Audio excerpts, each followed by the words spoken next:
three-peats, as though individual victories are only about you.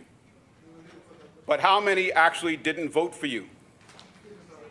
Representation through service to others isn't about your personal success. Pride goes before a fall. The Bible teaches us to put God first. The honourable member for Yamacraw. Thank you, Madam Speaker. The good member for Sinan said he had some props today, and being displayed on national and international television, I guess, is in the front of him in this honorable house, a photo. Madam Speaker, I'm seeking guidance in this because I think that this is out of order. And knowing the parameters around which this photo has been circulating in the past few weeks, I think that the member is is treading on very dangerous grounds to have that displayed person's image and likeness, possibly without their permission, to do whatever he's doing today in the House. And so, Madam Speaker, I would ask that that is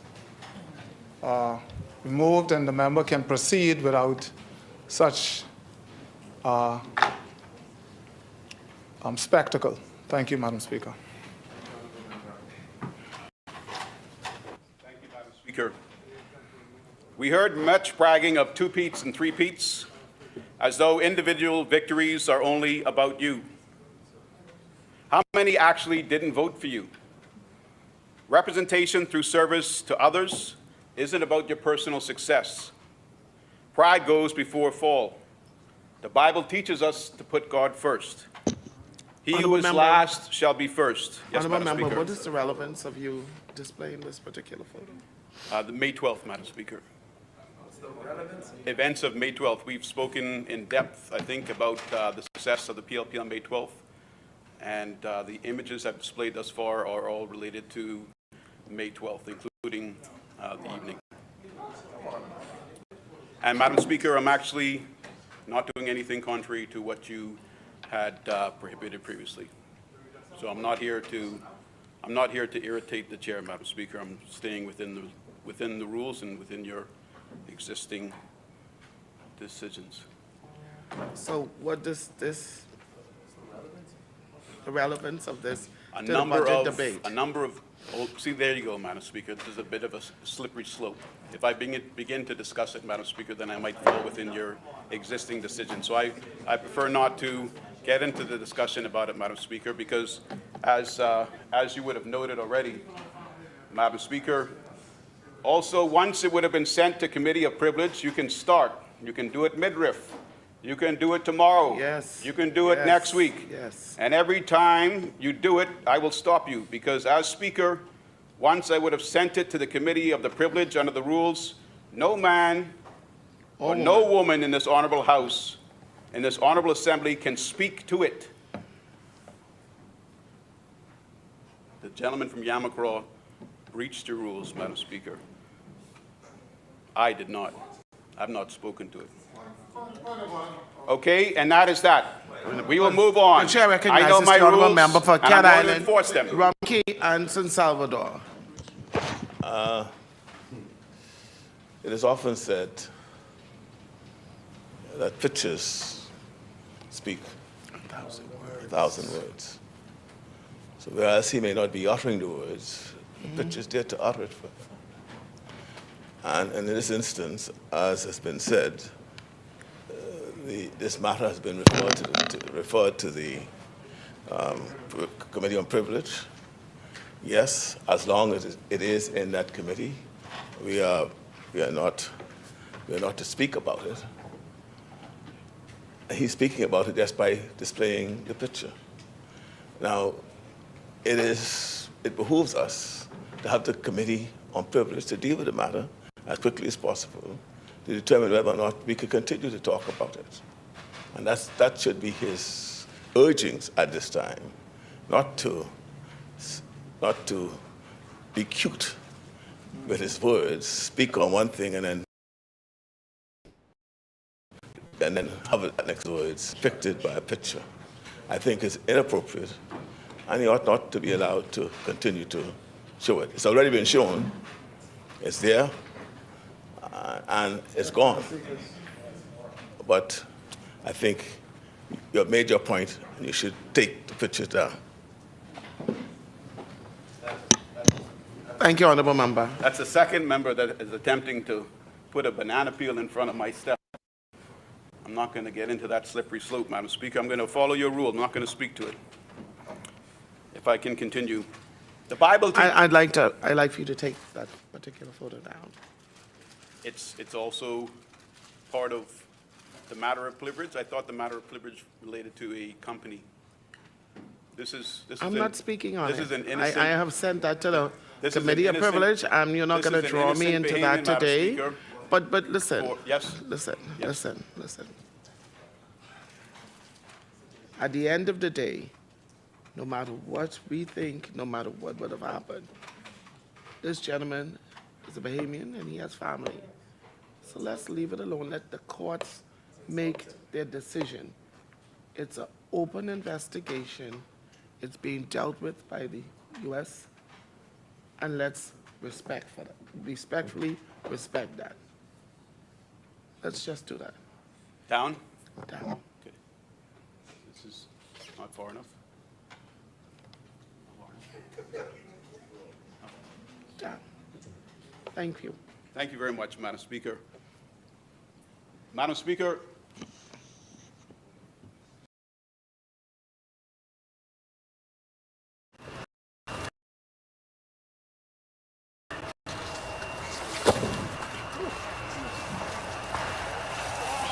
Two men were arrested during a major cocaine bust on Crooked Island, which resulted in the seizure of 1,254 kilos of cocaine valued at $25,080,000.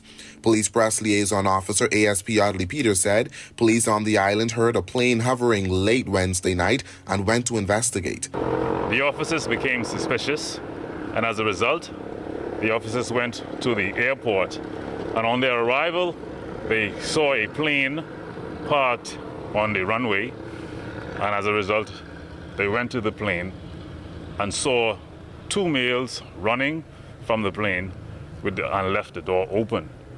They pursued those suspects and captured them and took them back to the plane. Police then searched the plane and found 44 black bags. The drugs weighed in at 3,142 pounds. Peter said the Venezuelan men are ages 29 and 60. Police could not say where the plane came from or how long it was in Bahamian airspace. Well, the Crooked Island Airport is not a 24-hour airport.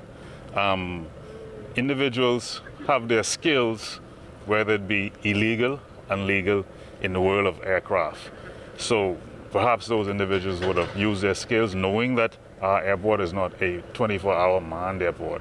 And based on their skills, or persons who may have been on the island assisting them, may have placed markers at various points to guide them.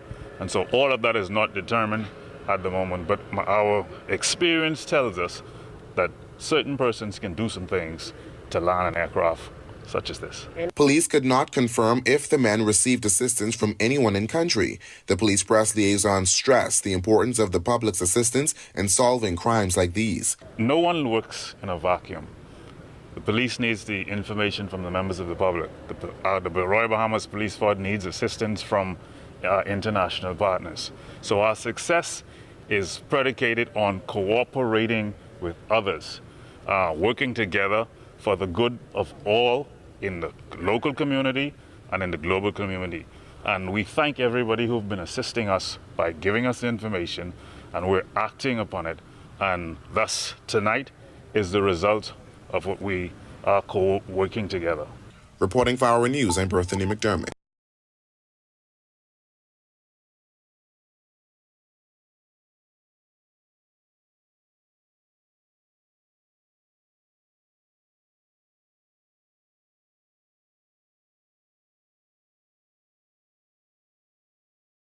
Moving on to your capacity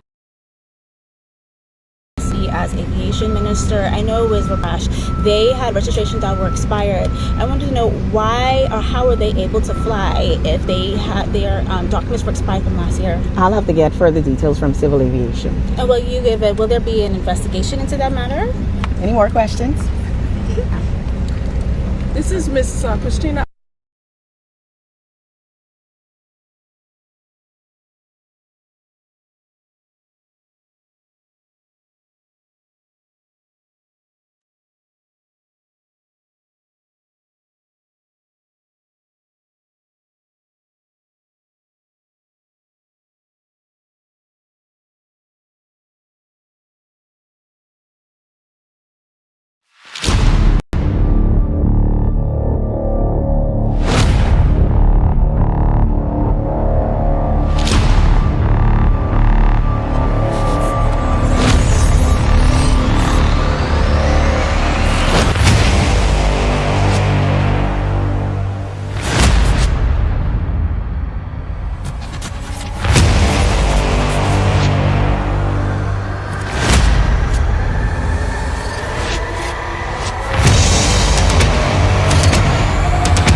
Good afternoon, ladies and gentlemen, and welcome again to this special edition of Lincoln Bain Live, live from Brooklyn, ladies and gentlemen. And of course, it's always a pleasure to be here with you. And we got some news for you from Brooklyn. And so, ladies and gentlemen, our country has just gone into a tailspin today. As we say this news to you, I'm going to try to get straight to the point as much as I can tonight, so that everyone can get an understanding of what is going on. We got some documents to show you. We got some never before seen documents. We got some secret government documents that we're going to reveal to you tonight. And this is going to be interesting. So I am not able, normally I share this to a few thousand people, but WhatsApp is now limiting the amount of people you can share to. And so I'm not able to share this. So please do your part and make sure this gets out of there. Um, Make sure you use your ad highlights, your ad followers, you tag some of your friends. Make sure they know that we are live because I can't notify persons that we are live. And even though we have about 45,000 followers on Facebook and 5,000 friends, only maybe about 1% of them get the notifications when we go live. So we want to make sure that everyone knows what's going on because our country is at stake now. Our country is at risk, and this is a serious matter for all Bahamians, and all Bahamians need to be a part of this and know what's going on. All right. And so, ladies and gentlemen, I'm going to get right to it. There is breaking news, serious breaking news, that uh, Eric Gardiner has been officially indicted by the United States of America again. And he has now been transported from Pennsylvania, where he was the last time we went live, to now to Brooklyn, MDC Brooklyn. I'm going to get to all of that for you tonight. Uh, and we're going to tell you the ramifications of all of that.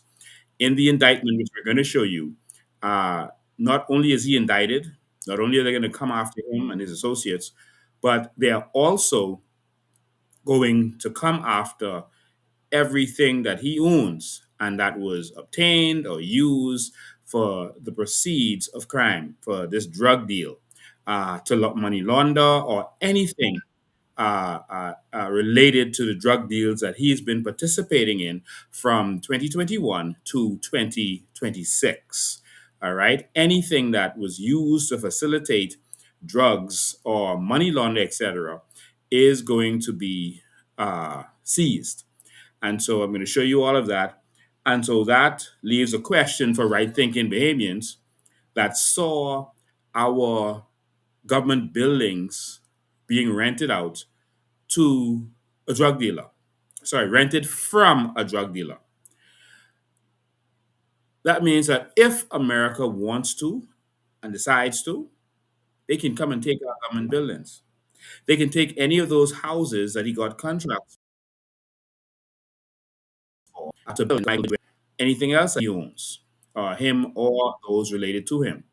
All of those Venice Bay properties that we showed you, properties in other gated communities and other properties in Grand Bahama, etc., that we didn't show you yet, um, they can come for that. We're going to get to all of that in a second. We're going to go back to the beginning. So now that uh, the crooked government officials, all of them are not, but those ones who are, now that the crooked government officials have had their belly breakdown moment, we want you to know that they coming. They coming.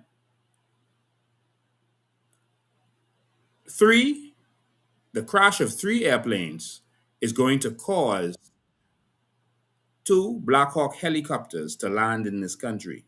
And I want you to understand that they coming. And they're coming for the associates, and they're coming for what belonged to Eric Gardner.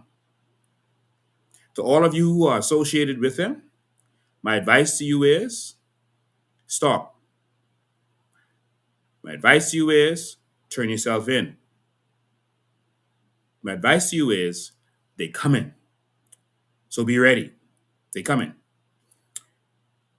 To all of you who have been a part of this amazing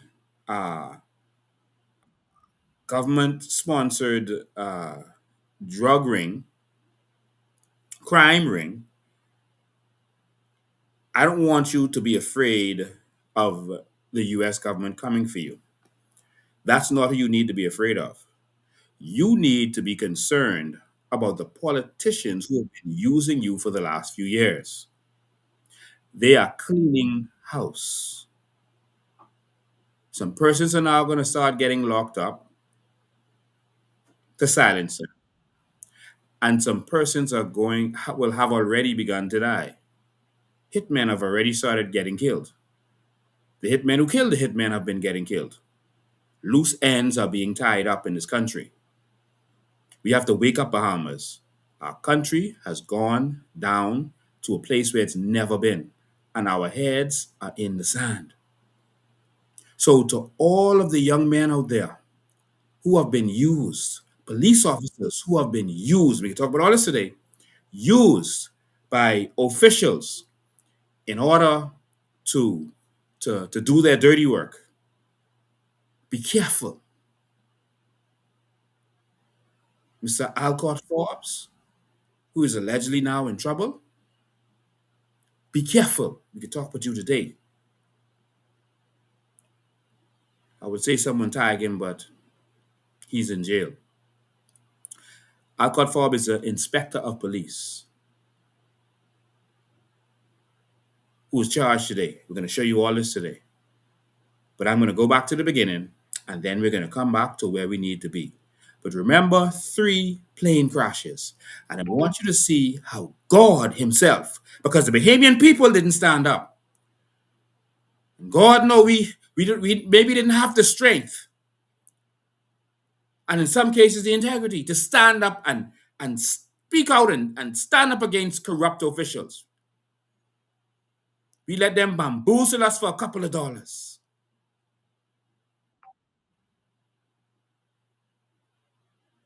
Bamboozle us. Now, God had to step in himself. That's what I believe. And when I show you these 3 plane crashes that brought this whole thing down, you're going to understand. 3 plane crashes. Remember that. Now, the video that the producers played in the beginning showed Adrian White. Adrian White, first and foremost, I want to congratulate you. Round of applause for your stance.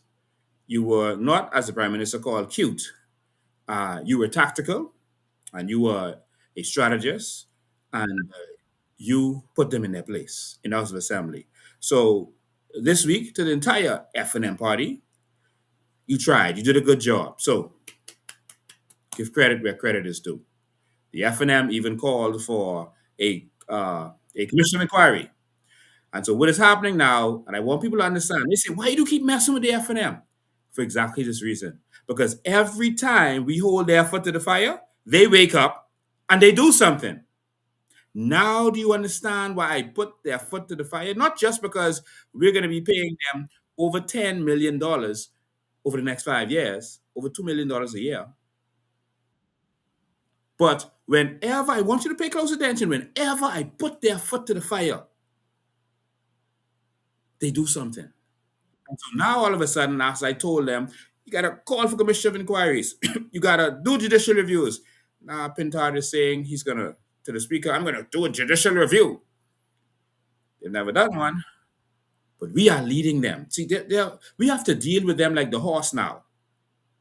And so we're going to be the rider. The COI is going to be the rider, and we're going to whip that horse. So when you hear me whipping the F&M, don't get in that. Let us do our job. And so now they're calling for commissions of inquiry. Did you hear them? And now they're in the House speaking out every day because we're whipping them. Remember when I had the clash with Pintard in the House of Assembly and told him to stop being weak? All of a sudden, the mace got thrown out of the House. That was spectacle, but at least it woke them up to do something. So, ladies and gentlemen, when you hear me talking about them, well, just stay on that and let me whip that horse. That's our worker. Let's whip that workhorse and get them to do what they're doing. All right? Now, let's take this back. Something diabolical happened in the House of Assembly. I'm going to get to Eric Gardiner and all this stuff right now. Something diabolical happened in the House of Assembly because as Adrian White, I hope I called the right name in the beginning. I hope I didn't say Adrian Gibson.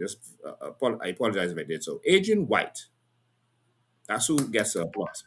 Adrian White stood up and he showed a picture of Eric Gardiner. And he was quickly silenced. There was an attempt at silencing him by Zane Lightburn. You saw the video, so I don't have to go play by play. But what I wanted you to notice in that video was that Zane Lightburn got up and basically gave him a veiled threat. You know, politicians know how to speak words in a certain way that you got to read through it so they didn't actually do an offense. He gave him what I interpret as a veiled threat that basically he's saying that it is dangerous to be holding up that picture. It's dangerous. Did you hear it? He said it's dangerous to be doing that. And I saw the PLP trolls all week send out these threats. Oh, Eric is coming out. Eric is coming out. In a way, even BP, Bahamas Press, in a way as if to say, y'all better stop talking about Eric. Y'all know he's a killer. And if he comes out, all y'all gonna be in trouble. So that's the government, the governing party, and people connected to the governing party threatening Bahamians in a democracy, speaking their minds, but threatening them with a drug dealer, about what a drug dealer could do to them. It's an indirect threat. That's how I take that. Oh, he's coming out, and what's going to happen when he comes out? What is going to happen? So the governing party would let a drug dealer hurt Bahamians if he happens to miraculously come out? You're going to sit there and let that happen? Listen, only cowards threaten, and do not try to intimidate the Bahamian people with a drug dealer and a killer. And I say this in memory of Lynx Jones. And that's why we all over this, because you touch ours, we come in. And we believe that Eric Gardiner was responsible for the killing of Lynx Jones. Because Lynx Jones exposed a contract that they had, and it went viral and made the news. Rest in peace, Lynx Jones. We got him. So, ladies and gentlemen, now I'll take this to where we need to go. The gentleman in question Eric Player Gardner. So after the PLP made all this effort to scare y'all to say this man is coming out, I don't know what America they talking about that could let out a notorious drug dealer. I don't know in what world they think that would ever happen. That would not. Well, first and foremost, I guess the attorneys put that together. Um, uh, Erica's an attorney from Florida. This lady this is my opinion. She's out of her league. Um, she asked for permission to represent Eric Garden in New York. So, an attorney from Florida representing him in New York. And so she doesn't have a permission or license to operate there, but she can apply for a one-time license to operate for this situation. All right. And so that's what she did. She applied to operate for Eric Gardner just this one time in just this one situation. And so that's what she did. And I don't think she had a full grasp, or this is my opinion of what I'm seeing, a full grasp of how things work in the Southern District of New York. The law in New York, remember, each state has a different kind of law and a different kind of setup. So Florida law is a little bit different from New York law, a little bit different from Atlanta or California. So there's a little bit difference in procedures, etc., that you would have to get used to. I know when I was in law school, they was encouraging us to take the exam in Florida, New York, et cetera, to be able to also practice in America. And then there were differences that you had to basically get used to if you were going to operate on that level. So I want to show you what she did. Let me show you the whole window. Okay, so this is what she did. She applied. I'm sorry, I like to go in this, but I like to show documents as we talk. You know, this is what we do. And we show you that we always have the document. So when we say something, just understand it. So she applied for order for admission to be able to practice in New York. And this was what she got. This was her permission slip to be able to practice in New York. All right. And so as you can see, this was signed over by the magistrate judge. All right. So just wanted you to see that as I go. So follow me along on this. And so next, the reason why I say she seems to be out of her league is because clearly we saw her apply to get this case thrown out. And when I saw it, I was like, that she clearly doesn't know what she's doing. This is my opinion, not trying to attack her. But she did this application. It made the news in the Bahamas, and all the PLP started saying, "Oh, he's coming out! He's coming out! They're reaching the deadline! They're reaching the deadline!" Um, there is no circumstance that they have that kind of person and that they're going to let them out because of any of that stuff. And I told them that the indictment was coming in a matter of days. And I was speaking what I know. When you hear something come out of this mouth, you know everything that I say turns out to be the truth. And so the PLP trolls, whenever I'm going live, will say, "Oh, he's lying. Oh, he's clickbaiting," but we always deliver. Everything I say turns out to be the truth, and you see it coming to pass. And so when she uh, did that silly application that had the PLP all up in arms and celebrating, "Oh, we getting our man back, we getting our drug dealer back." Oh, one PLP troll said, "Oh, we getting," he called him his good friend. His good friend. So what we need to do, since they were threatening us with the drug dealers, any of these trolls, these political trolls, who we see promoting this notorious drug dealer, what I want you to do, ladies and gentlemen, is forward their names to the U.S. Embassy. When you see it, screenshot them doing it, or if there's a recording, etc., you screenshot them doing it, or send it to me. All right? And I will send it right away to embassy officials. And so, since that's their good friend, the drug dealer, and since persons like Blackus says that this drug dealer that America is holding this person illegally, etc., then let's make sure we get that to U.S. officials. I want you to remember that when you are applying for your visa now, they check social media. They check social media. So any of those trolls that you see making these statements, promoting these criminals, please either send it to me or send it directly to the U.S. Embassy so we could just deal with these trolls, okay? Because we can't have our country embarrassed on this level, worse than it has ever been. In the 80s, the government turned a blind eye and let the drug dealers do what they want. Now it seems that our entire system, including police officers, were involved, defense force officers, politicians, lawyers, etc., accountants, financial analysts were involved in this whole thing. The Bahamas is a drug ring right now. And so we got to fix that. All right. We got some stuff to show you all. So stay tuned. All right. So I want you to see what happened when she applied for this. There's a red circle around us. You can see it clearly. All right. I want to get to this one because this is clear. So this is United States District Court, Southern District of New York. And it says petition denied. This is a response. They didn't even, even do an actual write up, a proper response to her. I wouldn't say proper. They didn't have to do this. They didn't even file anything for her. They just took her document and they just wrote on top of her document. They didn't even give it anything else other than that. They just said petition denied without prejudice.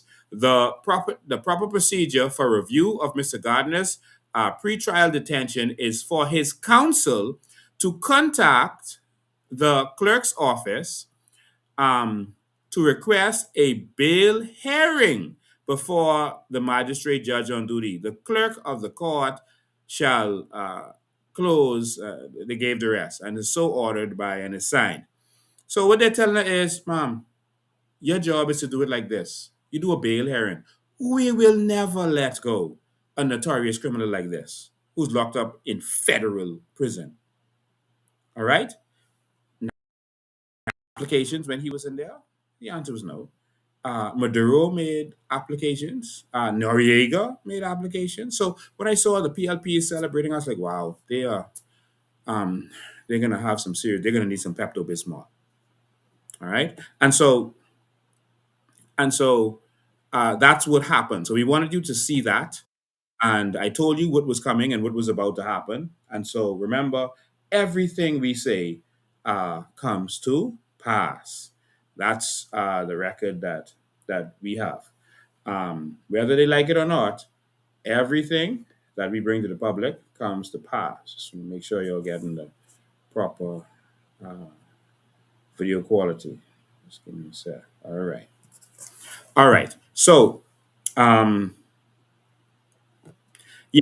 So, uh, there's more. So what happened was he was moved from Orlando to Oklahoma to Pennsylvania. That's where he was when we went live before. I didn't show you because I didn't want them to know where he was, because clearly they were trying to avoid these people knowing where he is for some reason. They don't want him communicating with certain officials, and that's what happened. And so he was transported by bus. um, he was put in this big special bus just for him. He's like a celebrity. I mean, he had one of those big celebrity buses. Let me show it to you all. Um, Very nice bus. He was transported in. Um, he was transported in this beautiful, beautiful bus, um, all the way from Pennsylvania, all the way to um, Brooklyn, MDC Brooklyn. And so that's the Federal Bureau of Prisons bus. It says federal jail. And so state prison is different from federal prison. It's two different things. And so he was transported in the federal jail on this bus, to a bus like this, to Brooklyn. All right. And so somehow our government didn't know what was going on, but the COI knew exactly what was going on. And so once he got there, he got a prison number. I'm going to show you all that in a second. He got a prison number.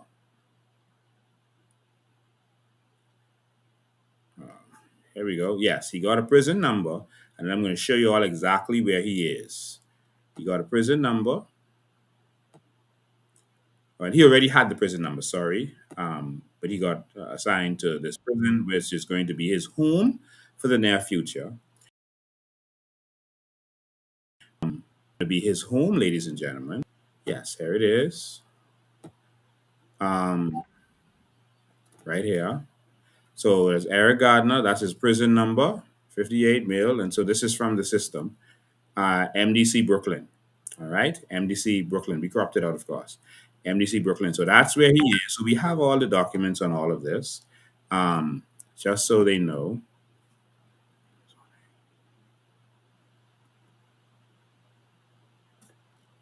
Okay. All right. So next, here is where he is. He is in this beautiful facility. It's a brand new, we'll call it for him. The purpose of this is his new home, and this is where he will be staying uh, probably for the rest of his life. Now, it's either the rest of his life or he's going to be able to get out sooner if he but if he talks and tells them who are the government officials who was involved in all of this. The only way to get time off is to be someone and to talk on a bigger person. So a low level, talk on a middle level, or talk on a high level, or a middle level, talk on gangster talk on a high level. So when you're at a high level, like he is, you got to talk on a politician. And so that's the only way that he is going to see um, the Bahamas again. And so he's going to be locked up here for 23 hours a day. This is Brooklyn. Um, this is Brooklyn, right down the road. This is Brooklyn, and this is where he is right now. So this is a tall building. There's no yard per se, although they have something inside, internal, that's like that. But he's going to be locked down, and this is a place where notorious criminals are placed. So the serious of the serious or the absolutely notorious. I'll give you a sampling of persons who have been locked up in these notorious in this notorious prison. This is just a screenshot from CNN. Go do your own search later.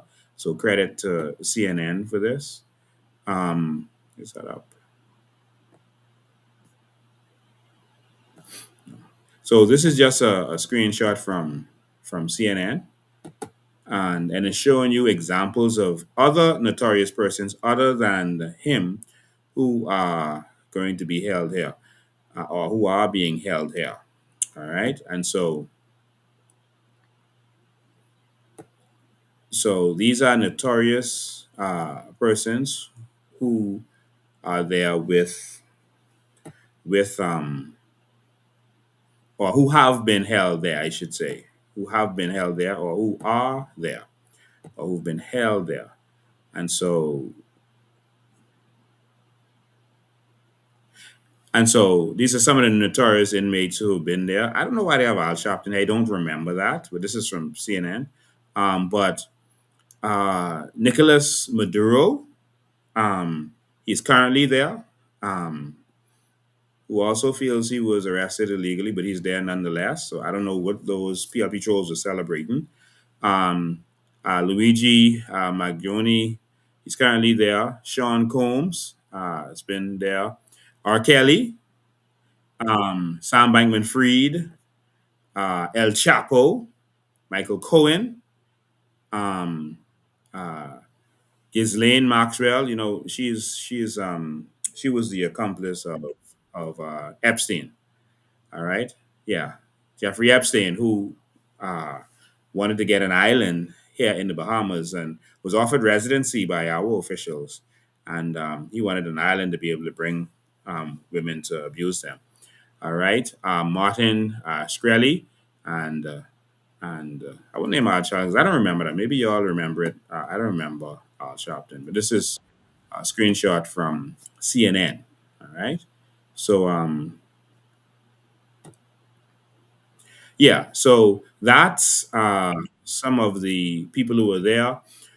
And of course, there are some other Bahamians who are there right now because there's another case that arrest that took place before this, and so there are three Bahamians. Two of them are Bahamians of Haitian descent or Haitians who are there, and so the police officer, the senior police officer who was arrested, is also being held there. All right. They are not, as far as I know, being held on the same floor. All right, and so that's where we are with that. I want you to understand that a case has been filed, the indictment has been filed, and we are going to now uh, touch on that indictment. All right, and what it is, to be honest with you, and this is a serious part. It is a superseding indictment, which means that it supersedes a previous indictment and kind of brings them together. All right. So as you can see, make sure you get this on the screen for y'all. So this is an update for all of you. Uh,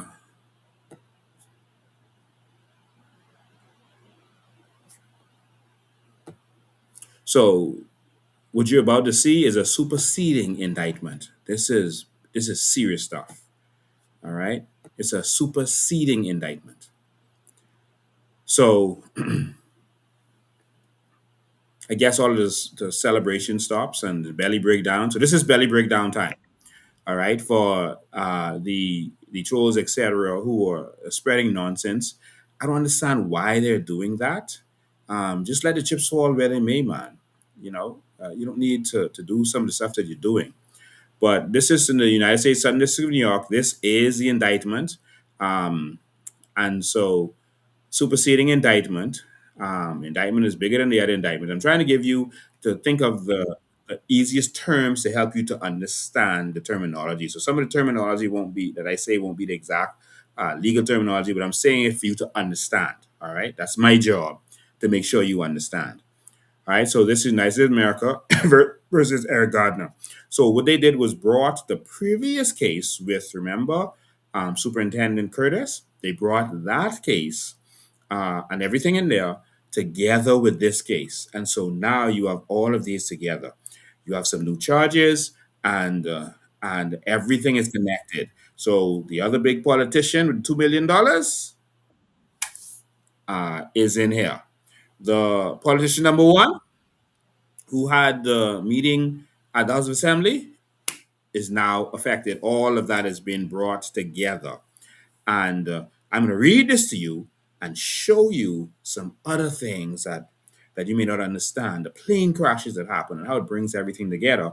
And then I'm going to explain you the way the country was being run like a drug cartel. All right. And so here we go. This is count one. This is only 5 pages because it's a superseding indictment, which means a lot of it is already written elsewhere. All right. Cocaine importation conspiracy. All right. Now I want you to don't despair, because once certain things happen, this is the beginning of everything, and once certain things happen, RICO could be coming based on what Eric Gardner says or doesn't say.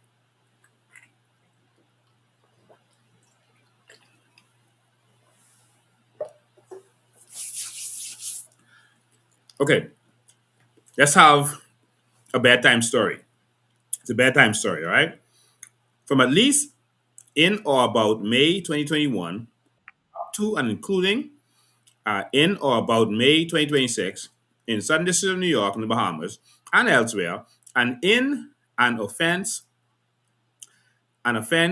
begun and committed out of the jurisdiction of any particular state or district, Jonathan Eric Gardner, aka Player, the defendant, and others, known and unknown, at least one of whom has been first brought to and arrested in the Southern District of New York, intentionally and knowingly combined, conspired, confederated, and agreed together with each other to violate the narcotics laws of the United States of America. Y'all, Miss Kobe Davis was running away. I need y'all to tag her, make sure she's watching this. I need y'all to tag Green Monroe so we could know what's going on. Joe Campbell. I need you to tag Lundy. I just want them to know what's going on. I don't know because we haven't really seen this. They haven't had a press conference on this, so we need you to tag them to make sure they know what's going on. Anyone else we need to tag? But make sure those ones who I just called, make sure they watching. All right, Kingsley Smith. How could I forget Kingsley Smith? We need you to be watching this.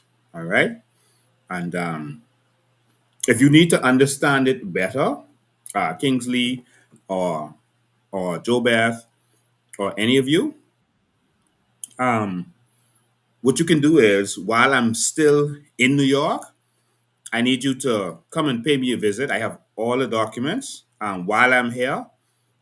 In fact, we can raise the funds and we can pay for your flight because we noticed you're not flying recently. You're trying to save the Bahamian people money, and I respect the fact that you're trying to save the Bahamian people money. And so, what we can do is we're gonna have the Bahamian people pay for your flight for you to come to New York, and then we can explain exactly what is going on. I mean, you could wait till I come back, but I prefer for you to come and meet me over here on this side of the water. All right, and in fact, uh, I'll get the Bahamian people to pay for it. All right. So to all of my Bahamian people who are watching this, is there anyone willing to help pay for this? Just say I'll help. I'll help. Just put it in in the text. Just say I'll help. I'll help. Just say that. Um, I'll help. And so uh, just a few people because I want to make sure they understand what's going on so that they could help deal with this. All right. Clayton Fernanda, you're not there anymore, but we need you to understand what's going on, what was happening under your watch. Present Commissioner of Police, who used to be in charge of Freeport, we need you to understand what was going on. So anyone there'll help, just say I'll help. Just let us know. So we can put this effort together to help these people understand what's going on, and so we'll have okay, great, all right. So um, everyone, all right. Anyone, y'all helping? Okay, all right. So see, yeah, Bahamians are helping. They're saying they'll help. Okay, so Bahamians are willing to help y'all because we noticed y'all ain't spending none of that budget on traveling recently. And we need y'all to, we got to use it. You can't have it in the budget and don't use it. But since you don't want to use it, we'll pay. All right. I'll meet you at the Marriott Marquis. Hotel is a very nice hotel. Marriott Marquis is right on Times Square, and then that's Manhattan, and then we can just go right over into Brooklyn. And no, but if you all bring them here, you got to pay for their hotel too. No, that may be covered. No, you ain't got to worry about their room and board. We just got to need a flight for them to come over, so we could help them understand exactly what's happening. Okay. Um, don't worry with the room and board. Let them cover that themselves. All right. Um, all right. So enough of the teasing. Um, uh, let's get back to the bedtime story. All right. Okay. So everyone is willing to help, except one person says, "Help my A." Y'all don't want to help our politicians get over. Someone said they'll help times 100. I guess that's all the tickets covered right there. All right. So let's get serious now. Let's go back into this. Um, it was a part. It was a part and an object of the conspiracy that Eric Gardner, aka Player, the defendant, and others, known and unknown, would and did import into the United States from a place outside thereof a controlled substance in violation of Title II, et cetera, et cetera. And just we're broadcasting on YouTube and on Facebook and on LinkedIn and other places. So we're everywhere. Number three, it was further a part and an object of the conspiracy that Jonathan Eric Gardner, aka Player, the defendant, and others, known and unknown, would and did manufacture, distribute, and possess with intent to distribute a controlled substance, intending, knowing, and having reasonable cause to believe that such substance would be unlawfully imported into the United States and into waters within a distance of 12 miles of the coast of the United States in violation of title, etc. Number four, it was further a part of, it was further, let me get this. Okay, it was further a part and object of the conspiracy that Jonathan Eric Gardner, aka Player, the defendant, and others known and unknown would and did on board an aircraft registered in the United States of America manufacture, distribute, and possess with intent to distribute a controlled substance in violation of Title 21 of the United States. Five, the controlled substance that Jonathan Eric Gardner, aka Player, the defendant, conspired to import into the United States and into customs territory of the United States from a place outside thereof, manufacture, distribute, and possess with intent to distribute, intending, knowing, and having reasonable cause to believe that such substance would be unlawfully imported into the United States and into waters within a distance of 12 miles of the coast of the United States, and manufacture, distribute, and possess with intent to distribute on board aircraft registered in the United States was 5 kilograms and more of mixtures and substances containing a detectable amount of cocaine, violation, etc., etc. Count two. Count two. All right. Okay, good. We got a lot of people on here all over the internet. Okay. All right. Count two. Firearms use, carrying, and possession. Wow. That's it's a gunman. Grand jury further charges from at least in or about May 2021. Oh, long time. Up to and including, so that's while the FNM was there, and including in or about May 2026. So that's up to last month when he was locked up in the Southern District of New York, the Bahamas, and elsewhere, and in an offense begun and committed out of the jurisdiction of any part of the state or district, and for which one or two or more joint offenders has been first brought to and arrested in the Southern District of New York, meaning that the previous case, okay? Jordan Eric Gardner, aka Player, the defendant, during and in relation to the drug trafficking crime for which they may be prosecuted in the court of the United States, to wit, the offense charged in count one of this indictment, knowingly used and carried firearms, and in furtherance of such crimes, knowingly possessed firearms and aided and abetted the use, carrying, and possession of firearms. Wow. Count three, firearms conspiracy. Grand jury, and so I won't read the whole thing. So, in other words, it's conspiracy with firearms. All right. Next, forfeiture allegations. Oh, this is the good stuff. Number 9, as a result of committing the controlled substance offense charged in count 1 of this indictment, Jonathan Eric Gardner, aka Player, the defendant, shall forfeit United States pursuant to Title 21, United States Code, etc., any and all property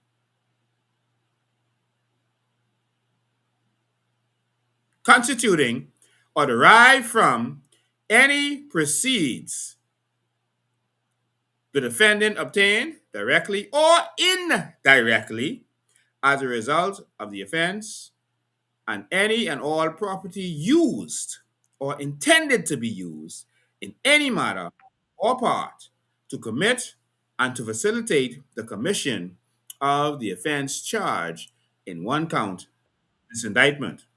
As a result of committing the firearms charges charged in counts 2 and 3 of this indictment, Eric Gardner, aka Player, the defendant, shall forfeit to the United States all firearms and ammunitions involved in and used in the commission of the offenses charged in this offense.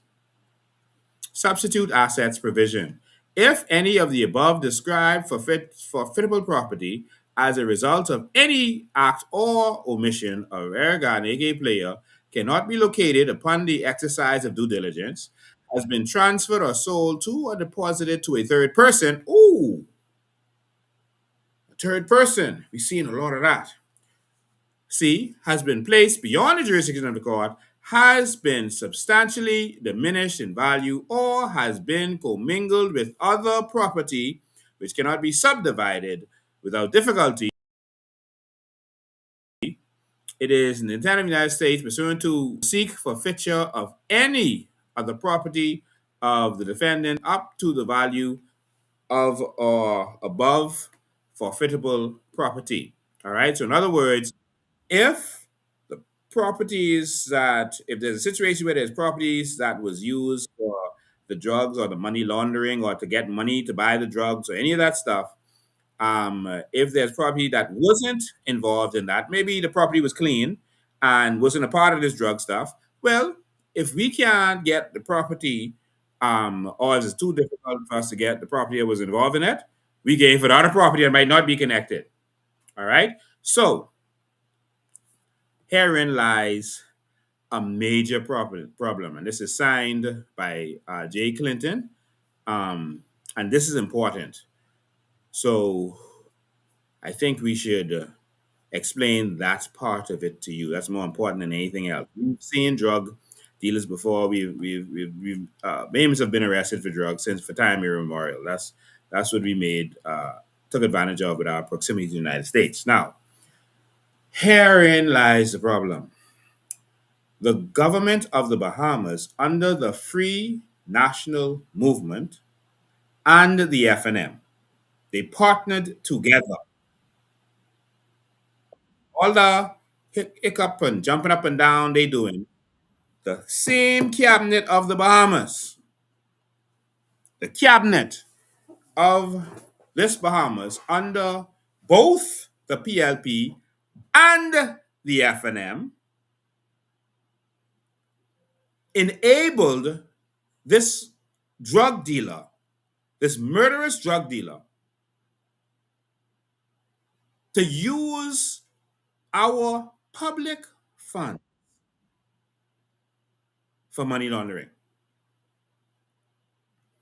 The PLP signed the deal, and it was Michael Alcides, being in the position he was in at the time, surely would have contributed to this contract that was done and signed on the 9th of May, 2021, the day before election, which was the 10th of May. The PLP like that 10 number. Brave, of course, changed it to 3 because that's his Brave special number. All right. That's why he had the advance vote on the 30th of April, and then he skipped over to the 12th of May because 1 and 2 is 3. The 30th, 3 and 0 is 3.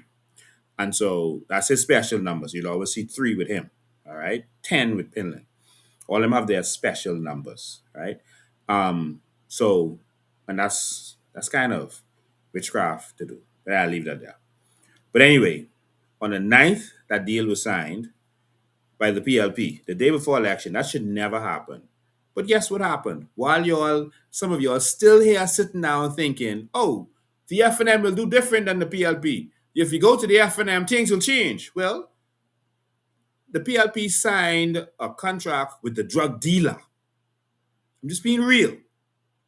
With the drug dealer. Known drug dealer. Known to them. And the FNM took over. Instead of the FNM ending that contract, making it null and void like they did with some other contracts, the FNM let that slide through. Now remember, Michael Folks still has to answer some questions for us. The Attorney General at the time was Carl Bethel, and their law firm seemed to be doing business with the nephew, and this was the last live, go and watch it, with the nephew, we showed the documents, with the nephew of Eric Player Gardiner, who seemed to be, and that's only what we can assume based on what we're seeing, who seemed to be fronting for Eric Player Gardiner, a company that was buying up a bunch of properties, and he was like 26, 27 at the time, all right?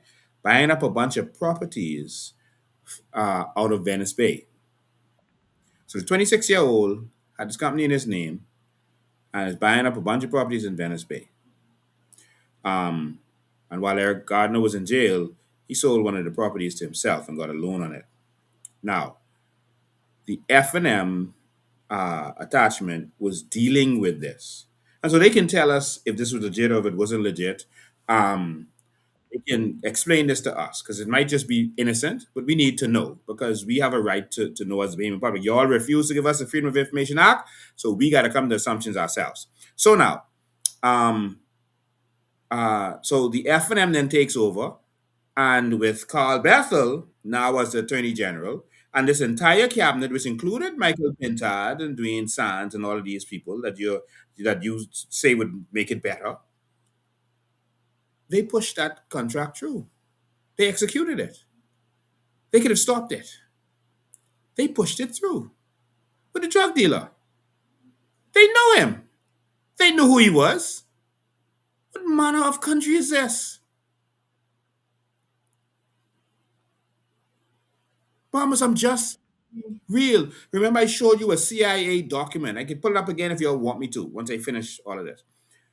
A CIA document where America wanted to lock up some, well, they wanted to indict Pillin at the time and Kendall Knowledge at the time. And they were wondering if it makes sense. What would the effect be politically, et cetera? They were studying everything.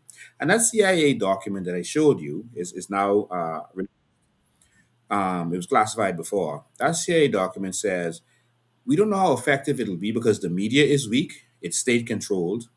And on top of that, the F&M is weak. It said the F&M is weak. It said there was no one to replace Pinland with because all those other fellas, they were not real, leaders. This is what COI said. I'm not saying that.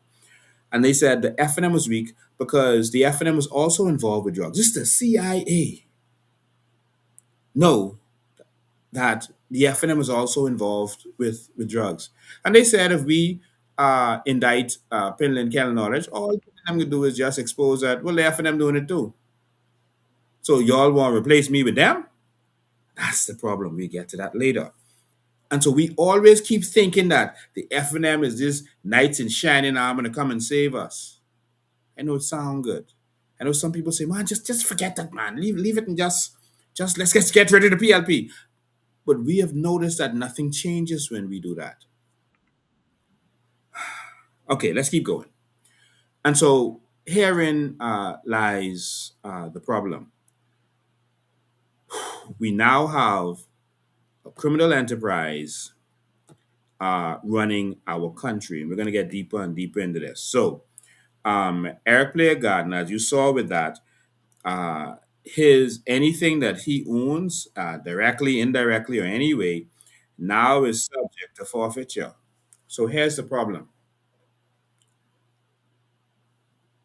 We gave him contracts to own government buildings, PPPs. That means they can come for the Obi Wilson building and any other buildings that he was involved in. They can come for Carmichael Village. I know the first thing I think is Keith Bell came and said, "No worry, your properties are safe." Now, they have the assumption that we have a law that says that, it's called bona fide purchase. As long as the purchaser wasn't involved in the skullduggery from before, you can't really go after the purchaser. That's our law. But we don't know how this is going to affect us as a country. We could stop them, we could block them, et cetera, but no, it could start happening, and they're not going to announce it. They just do it. They're going to start rejecting visas. It's going to start getting difficult. They're going to start making life very difficult. It's going to be more difficult for us to get loans from the IMF, et cetera. They're going to make life hard for us as a people because our leaders are doing something. The people are going to suffer. And what they do is they make the people suffer so the people want to overthrow their government. Because international law is one government cannot interfere with another sovereign government. They should not be seen to be doing that. And so what they do is indirectly do it. They go to the people and they make the people suffer because of the policies. And hopefully the people will rise up. The problem with the Bahamas is we worship politicians so much. Will we really rise up? That's a problem. And so all of this stuff is in jeopardy. The Carmichael Village, that's my opinion. anything else that he was involved in, all of those Venice Bay properties. So I want you to understand, and again, we received information that some bank accounts have already been seized related to him. Um, and we want to call on all of our patriots working in any patriots banks. There is whistleblower laws to protect you. We could get America to protect you.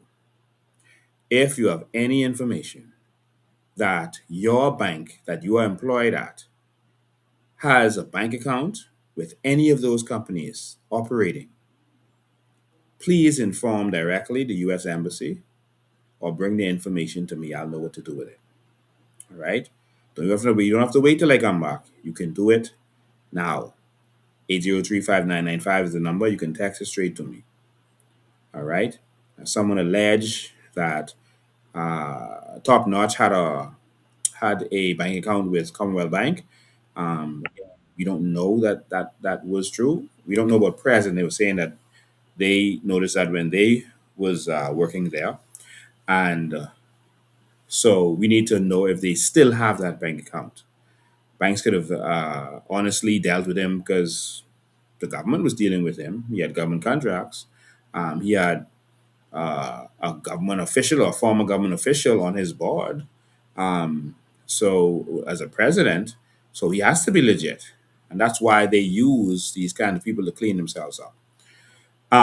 And so, if you have any information, please, please, please, please, we don't need our government treasury funds and our people at the treasury. We know that you have been giving us all the information that you can. Thank you for that, and we've protected you.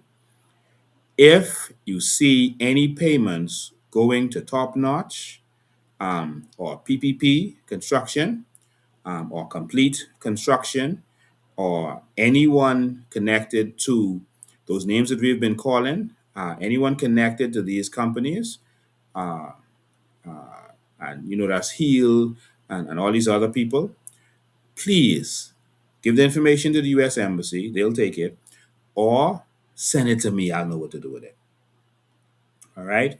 And so, anyone at the Treasury, there's a whistleblower laws, and you are protected.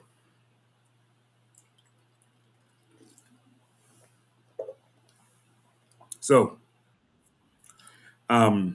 that is very important, so that our money no longer goes out to these people. Now, I want to shift gears a little bit. I'm trying to go through all of this as fast as I can. I'm going to shift gears just a little bit. There are three incidences where there were plane crashes that I want you to pay close attention about. And these three plane crashes were instrumental, very instrumental. I see persons calling me. I can't take calls yet. We're still going, all right? So just hang tight. Can't take calls yet. If you have information, just text me, all right? Um, we have some information.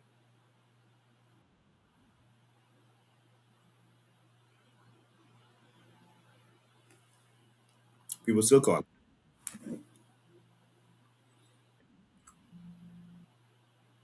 Someone say, "Why would you call out your source?" No, no, no. We never call out sources. 20 years, no one has been able to figure out our sources. I don't know why you would even say that.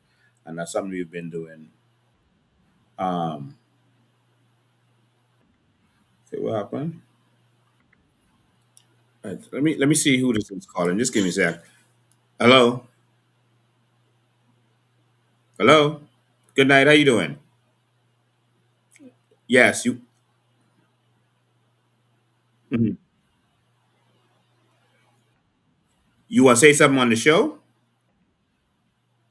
Well, the show is still going. You want to reveal something, or you just want to say something? Okay, hold on. Let me just put you out there. I just wanted to make sure. I'll let you go in because I answered it. 'Cause the phone line isn't open yet. Go ahead. Go ahead. I just wanted to say I usually have many words. Tonight I'm utterly speechless. Wow. Oh, stay tuned. Don't be speechless yet. I ain't even started yet. Wow. Many of us who've been by your side, we've seen some stuff, but this is stuff that just we can't even put an adjective to it. So just be knowing God is with you, and we are with you as well. Okay. Thank you. Thank you. I appreciate you, man. All right, we'll continue. So I was distracted reading texts now. Someone says, you will regret all of this. Oh, Lord. They still threatening. Listen, man, if y'all killing me is going to benefit the next generation, then so be it. I've had a beautiful life, so I can't take any more calls right now. I still got these three planes I want to explain to you. All these three plane crashes is very important. Then I'll start taking calls again. If y'all think that killing me is gonna stop something or gonna solve some problem for y'all, go right ahead. I got a mansion waiting on me, and I couldn't care any less about you and your intentions and your threat. So y'all, someone screenshot that you will regret this. That's Glenda Miller. I think that's a PLP troll. Um, I don't know. You will regret this. I know they talking to me. Okay, someone already did the screenshot.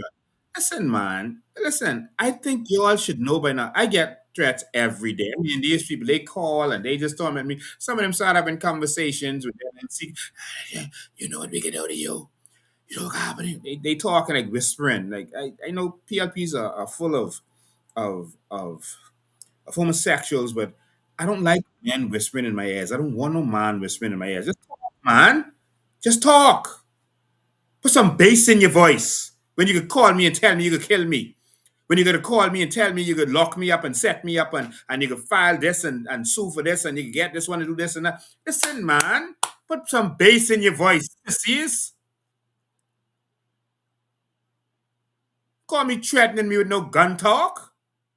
I grew up in Pinewood. I've been on the police force. Y'all can't scare me. I don't scare easy. I didn't just grow up in Pinewood. I am Pinewood. I didn't grow up soft. So y'all don't call me with all these threats all day, every day. I can't even answer. Sometimes people say, we calling to call you. Some of the calls is just for these malicious little. When I see the private number and this guy and these new numbers, and I say, okay, well, this could be another threat. Listen, man, don't stop wasting your time. Do what y'all want unto me. There's nothing y'all can do. Listen, I already have a booby trap set. The minute y'all do something to me, the files that I have in storage waiting is gonna hit the world like nothing you have ever seen. You know that when I put out, it's only a shot over the bow. You know that if I have this, I got something else. I have enough documents to have a life all day, every day for the next 100 years. I didn't say talk but stuff, I said documents. We have all the files on from the Treasury. We have all the files from Water and Sewage and BEC, etc. NIB. Listen, I will be replaced like shark teeth. I'm not afraid. Do what y'all will. Y'all have, y'all have lied on me, sullied my name, and y'all have done everything that y'all could. But at the end of the day, we know y'all run. Our country is in trouble. So if y'all see them coming after me, yeah, they say they coming on the farm, they could take it from us and they could break down houses and all that kind of stuff, and anyone close to me could regret it. And yeah, okay, I'll give it your best shot. The community will know it's retaliation. It's retaliation for us standing up and speaking the truth. Someone send a screenshot with that threat to me, please. Um. Anyway, let's continue. So it's scary, y'all. Listen, man, stop wasting your time. All right. Um, let's continue. I want to start with these plane crashes. I want you to understand what's going on in this country. Um, all right, y'all hang in there with me. This is important. This is our country. All right, and everything I'm saying to you, the international community knows. Everything that I've said to you from the beginning is only something the Haymans want to put their head in the sand. And you could be affected, not the politician, you, your children, when you see things start to change. See how hard it is sometimes for Jamaicans to get visas, for Haitians to get visas? Y'all want that?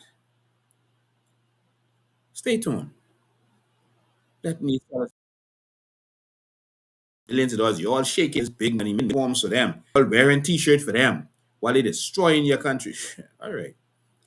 All right, let's go. Um, I want to talk to you about 3 incidents, and I'm going to show you it, and then I'm going to break it down for you. And these are some of the incidents that brought down this criminal empire and fully exposed the crime ring that has been taking place in this country. Someone again, I need you to go ahead and tag Clayton Fernanda. Tag all the senior police officers. I know plenty of them watching. Tag everybody. Okay. We got more people watching on the YouTube pages than on the Facebook pages. Awesome. People watching this on TV on the big screen. All right. So here, 3 aviation-linked drug incidents. All right. And a couple of them were plane crashes. Right. Now, 1, the Crooked Island drug bust. That was the one I was playing in the beginning of this. Some of you just joined, so you missed it. That was a huge drug bust. It was publicly reported as a $25 million drug bust in Crooked Island. 2 Venezuelan nationals. Oh, Venezuela.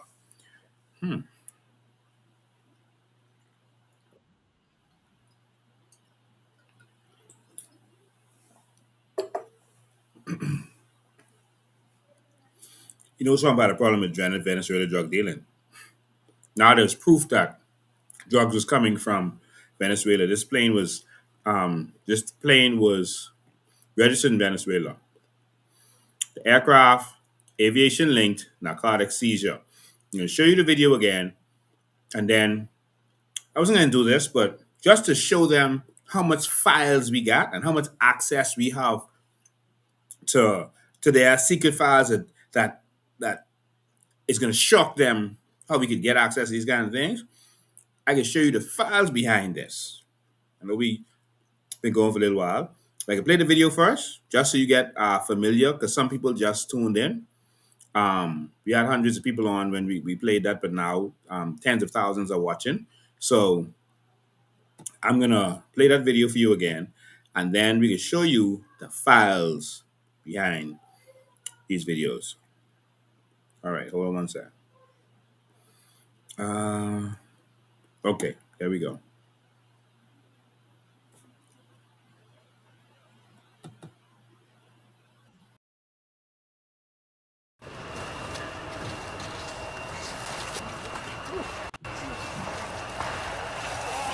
Two men were arrested during a major cocaine bust on Crooked Island, which resulted in the seizure of 1,254 kilos of cocaine valued at $25,080,000. Police press liaison officer ASP Audley Peters said police on the island heard a plane hovering late Wednesday night and went to investigate. The officers became suspicious, and as a result, the officers went to the airport, and on their arrival, they saw a plane parked on the runway, and as a result, they went to the plane and saw 2 males running from the plane and left the door open. They pursued those suspects and captured them and took them back to the plane. Police then searched the plane and found 44 black bags. The drugs weighed in at 3,142 pounds. Peter said the Venezuelan men are ages 29 and 60. Police could not say where the plane came from or how long it was in Bahamian airspace. Well, the Crooked Island Airport is not a 24-hour airport. Individuals have their skills, whether it be illegal and legal, in the world of aircraft. So perhaps those individuals would have used their skills knowing that our airport is not a 24-hour manned airport. And based on their skills, or persons who may have been on the island assisting them, may have placed markers at various points to guide them And so all of that is not determined at the moment, but our experience tells us that certain persons can do some things to land an aircraft such as this. Police could not confirm if the men received assistance from anyone in country. The police press liaison stressed the importance of the public's assistance in solving crimes like these. No one works in a vacuum. The police needs the information from the members of the public. The Royal Bahamas Police Force needs assistance from international partners. So our success is predicated on cooperating with others, working together for the good of all in the local community and in the global community. And we thank everybody who've been assisting us by giving us information, and we're acting upon it. And thus, tonight is the result of what we are working together. Reporting for Our News, I'm Berthany McDermott.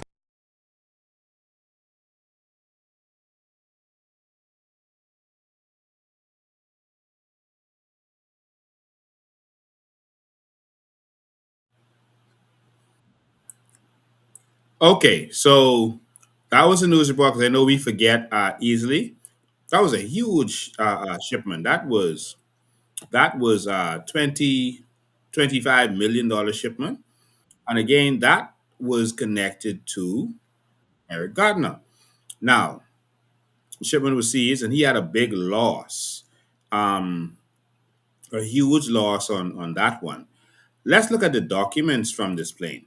All right, and so and these old files we had sitting around, and just came to me just now. You know what? Let me pull this up while he was playing. Uh, since day one, discredit me, kill me, lock me up, charge me, sue me, everything in the world. Um, okay, computer just completely blacked out. Okay, give me a second. Getting together. I'm not really like going after my computer with me on these lives. The computer is literally blacked out. I don't even know if I'm live. Yeah, it keeps crashing. Uh, Someone want y'all see something. Okay, let's do this quickly.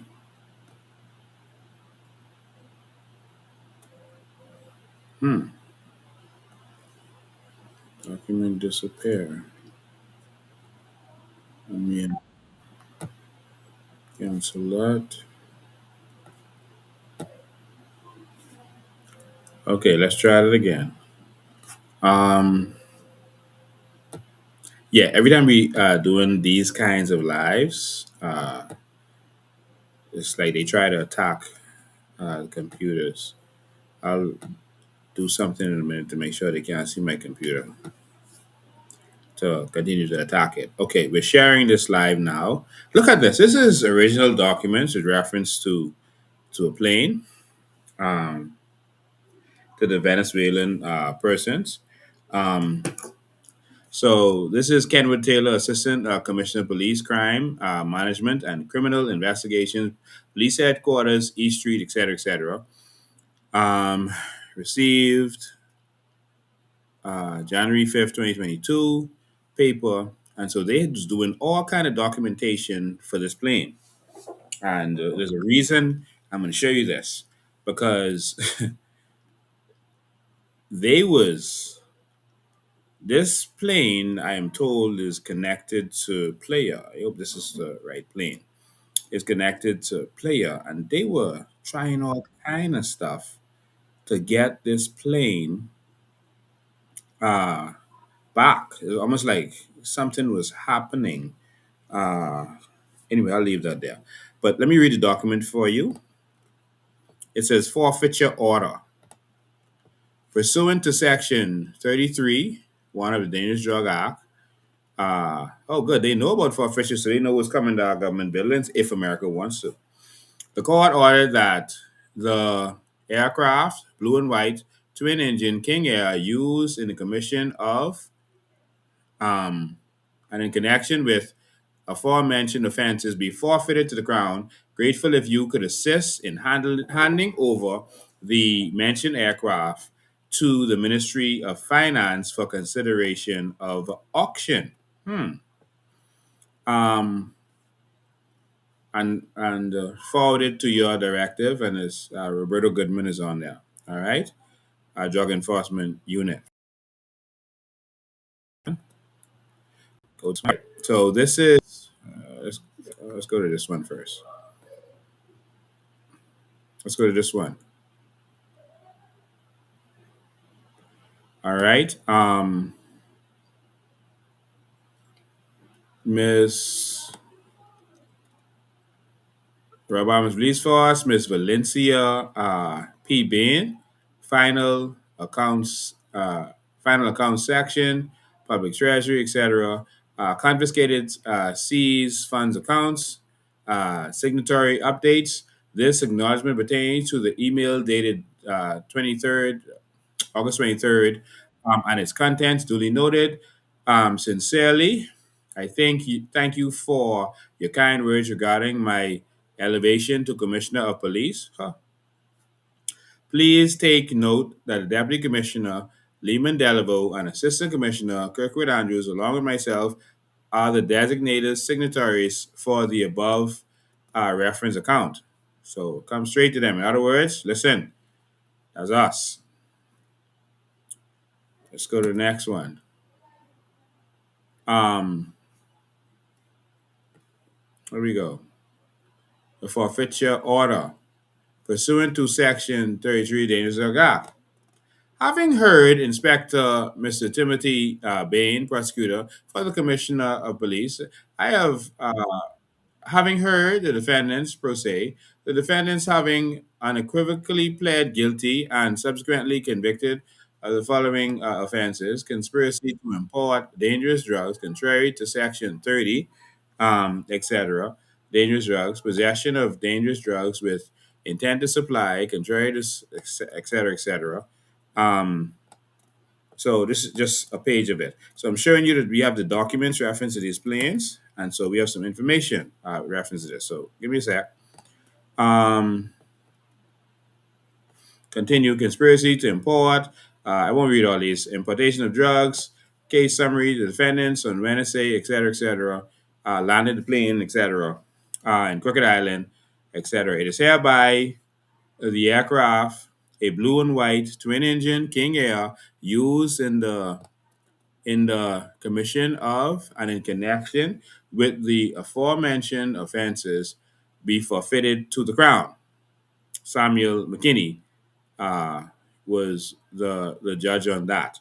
And so these are the documentation on it. And you'll remember all this money that they were looking to spend on this particular plane. All this money. Remember, there was a live I did where they was talking about all this money was spent. But see, I didn't have documents at the time. I was waiting for them to respond. All this money they was spending on this particular plane. Remember, a lot of money was being spent to revamp a plane, to redo a plane, and we was like, "God, this is crazy." And there was big money that was being spent. A lot of people have already forgotten all of that, but this plane here, one of the planes that they were talking about, and they were spending crazy money on it. But these persons were caught and arrested, and so I was just showing you that we always have the documents. So even all that long time ago, documents were sitting down right there. Our team had, if we wanted to respond to a response that they might have had, we'd have been ready for them. I always tell you, we never empty the clip. We just wait on them. And so even just now, I didn't empty the clip. I just showing them we got the documents related to these stuff. So I'm going to pull this back up. But that crash was drugs that was, well, that landing and capture was drugs that was being brought in for Eric Player Gardiner, and the person was convicted on that. And so now there's evidence that drugs was being smuggled, even though it didn't make it to United States, it made it here. And no more in-depth investigation was done. Just, okay, we locked them up, y'all shut up, go, and we'll deal with y'all. So that was the first one.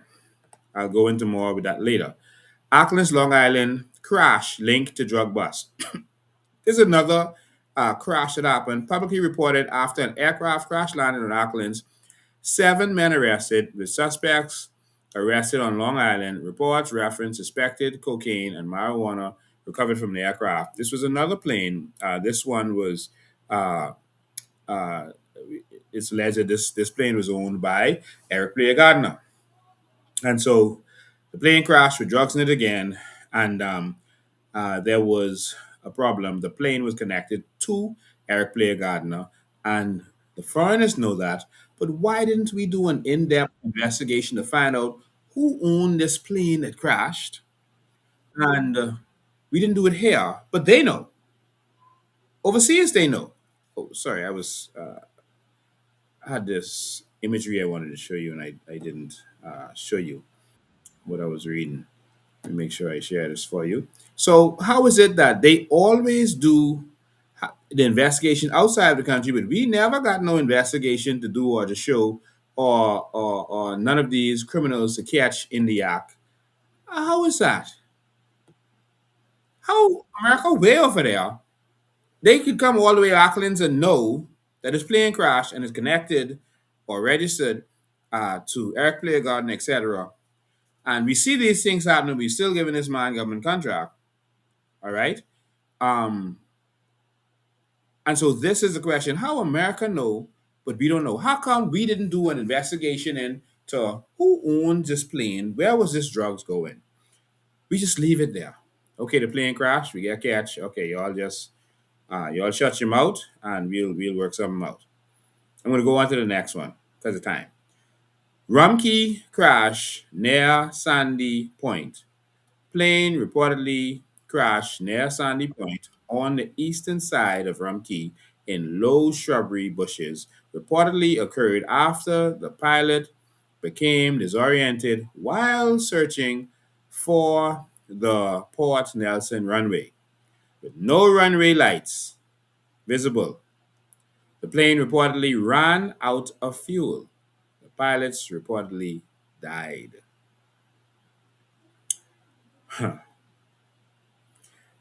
There was a plane full of drugs that crashed in Ramgi. There was no public news report provided about this plane crash full of drugs. The two pilots were still in the plane. They may still be in the plane now. They're saying that some fellas from, and we get these reports from persons in Ramkey who witnessed all of this happen, who saw the plane go down. I'll show you where the plane went down, etc. So this was another crash. The plane connected to Eric Gardner. Another plane connected to Eric Gardner. One of you love his planes now. Another plane connected to Eric Gardner. It crashed, and some fellas from Long Island reportedly just jumped on a boat because Rumkey is right next to Long Island, like Nassau and Paradise Island almost. All right. But it's more like half hour by boat to get to Rumkey from Long Island. And so they jumped on a boat and went there in this deserted part of Rumkey and retrieved the drugs, I'm told. All right. And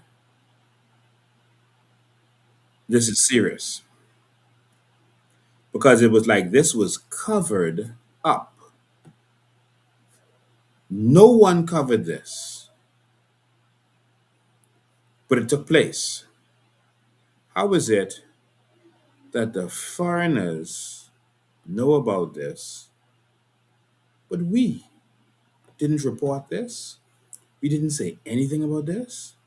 We just let it slide. Let me show you where this thing landed. I wonder if I should do Google Earth or just, no, I'll just do the image we just pulled up. I'll just put it up for you. This is another plane connected to Eric Gardner that they know about, but we don't know about. This is, let me pull it up for you. This is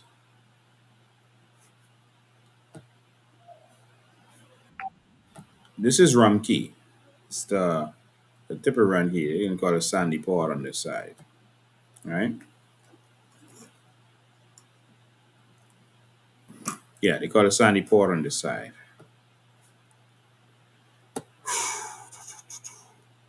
So this is the side of Rum Key. Right there, I'm gonna make it big for you. You see that blue dot? That's where the plane crashed. All right. I'll probably pull up that wreckage for you. This is where the plane crashed in Rum Key. And so nothing came out of this. But this was another of his planes. So the plane crash in Miami was just the final crash. There were several other crashes that led to this. There was another case with, and again, nothing came out of this. It just disappeared. There was another case where a senior police officer, Sonny Miller, was arrested. It's an important live, y'all. Sonny Miller was arrested, police officer, senior police officer. For that, the plane landed, and they said that the drugs, again, was Eric Gardner's drugs. And they think his plane also. Yes. And that conviction of Sonny Miller was important to the international community because it directly connected Eric Player Gardner to a drug plane in the Bahamas and a conviction along with it. So that was that one. Then another plane situation was the Venezuelan, etc. We believe that the Rumkey plane was the plane, we believe that, mentioned in the indictment where they talked about this plane and these Colombians because they worked, these persons who was on there because they worked for Eric Blair Gardner. All right? All of these things are being tied together in the United States of America. How is it that I can come here, sit down in front of tens of thousands of Bahamians right now, and our government is talking stupidness about they already started an investigation before Pintard asked them to start an investigation? Well, what you come up with? Who did you interview? Did you interview any politician? Anyone out there who was questioned by the police in this? What investigation you talking about? How is it that we could come here as novices without access to the government files, et cetera, and we know that these planes connected to that crime ring? We could reveal this, but no investigation could have been done for this and other matters? Started with investigation. If you've been investigating this all this time and you ain't come up with nothing, you have failed. We have failed. Don't tell us you've been investigating and you let them and make arrests. How they making arrests and we ain't making none? Y'all just want to attack your political opponents. That's all y'all want to do. Silence persons. But y'all do an investigation, but no one arrested. Hey, no one? Not one person?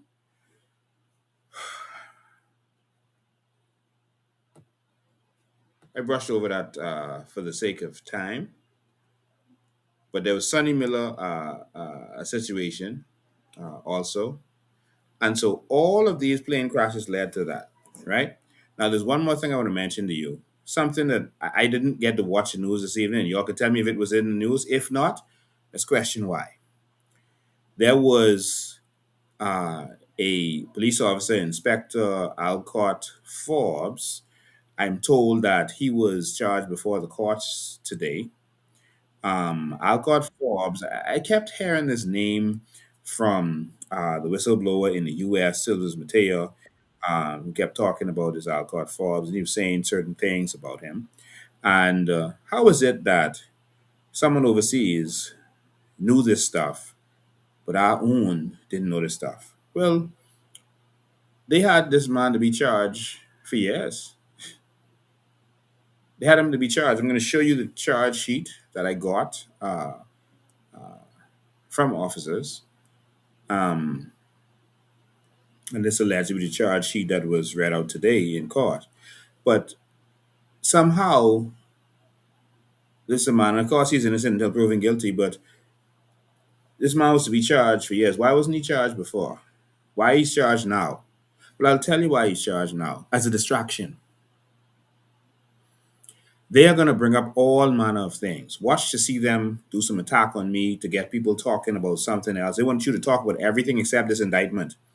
Bahamian people, do not be distracted because your children are going to be affected. Don't fall for the political tricks. Only to call the talk shows. I don't care if they talking about pumpkin pie or independence or whatever they want to talk about. Do not let them talk about nothing else. Let's talk about this indictment. This thing about don't talk about it because it's before the court. This is before American court. In America, they talk about things as before the courts.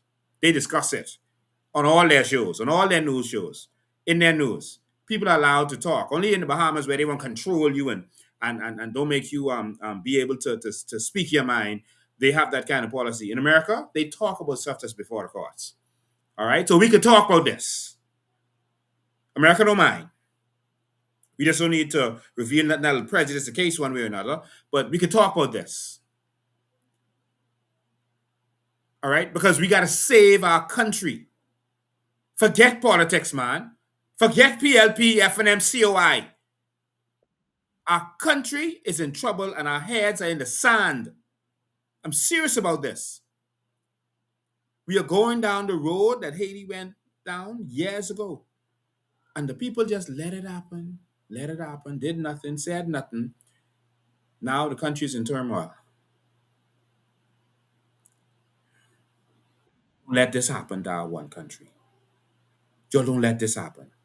So L Court, they told me was taken before the courts today. I want to remind you, this is the person where a voice note was put out there where he was recorded while he was talking. This is allegedly him on this. And I'm going to play this clip for you with him talking, just to remind you of the situation, because many of you have forgotten about this. It's serious. All right? Many of you have forgotten. We get back to play in a minute at the end of this.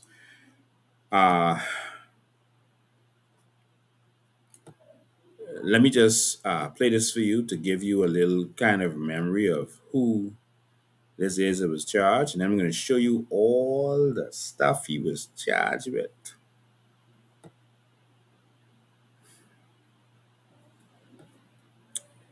Please excuse the language, but of course, play it as it is. Please excuse the language. And I think we're all adults here. Real dog, boy. I was our one right there, but you live on your land. You know, you live on your land. That one? But you ain't much niggas do by the pay. Hey, listen to me, boy. I call that the Gamagazi. That was much niggas get the balls to do that, boy. That was Gamagazi, but we made that look like that was blonde. Man said, boy, dog, boy, that going so quiet and clean. No fumbling, no jumbling. Just motion. Hey, that's how we can do this. This is good. You fucking cruise up in the north and you get a jeep full of detergent. You know, Russia? Cool. Oh, fuck. They just never see movie like that, but... They freak out. You want to see he pause. You want to see only me running, grabbing these things. Everyone pause. Fucking all out. Trying to, basically put these in the vibe, in the bus, you know. You want to see when you tell me you point, I on that like white on rice, because I already say, what? My back covered, I know what I can see in the front of me. You know this boy got this pipe on him, and he ain't letting no one come around this airport. Come around this airport, boy. What? Oh, boy. And you know who's close? Well, you know we ain't going around. Fuck it. What? Box and straight.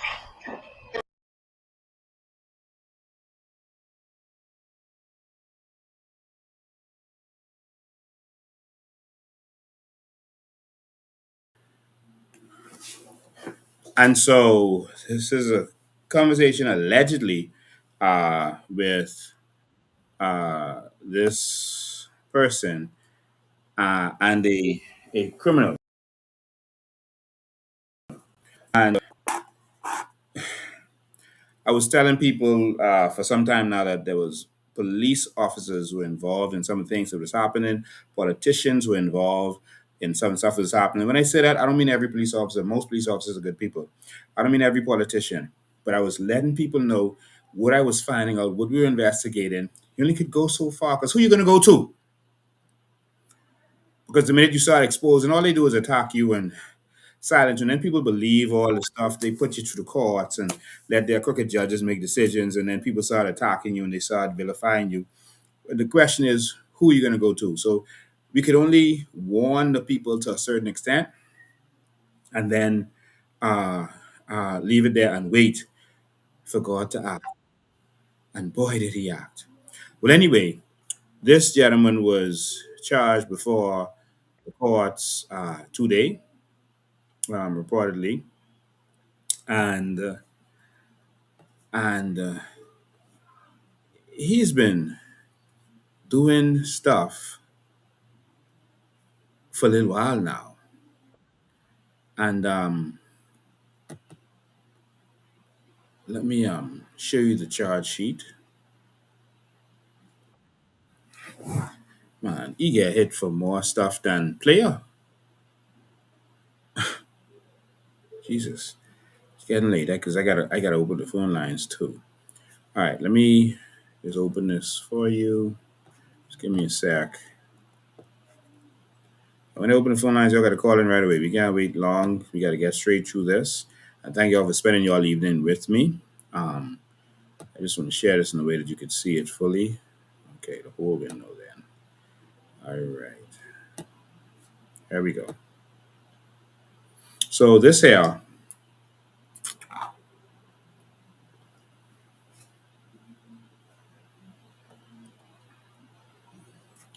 is the charge sheet from today, we are told. Conspiracy to import dangerous drugs, contrary to, as you can see some the side, you can't see the whole thing, but contrary to sections, whatever. Conspiracy to import dangerous drugs. That's what he was allegedly charged with. Let's see if I can see this.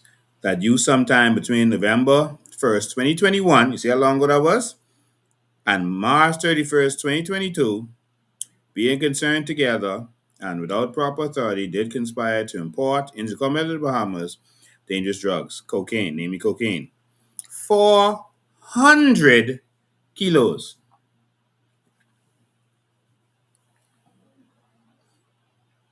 400 kilos.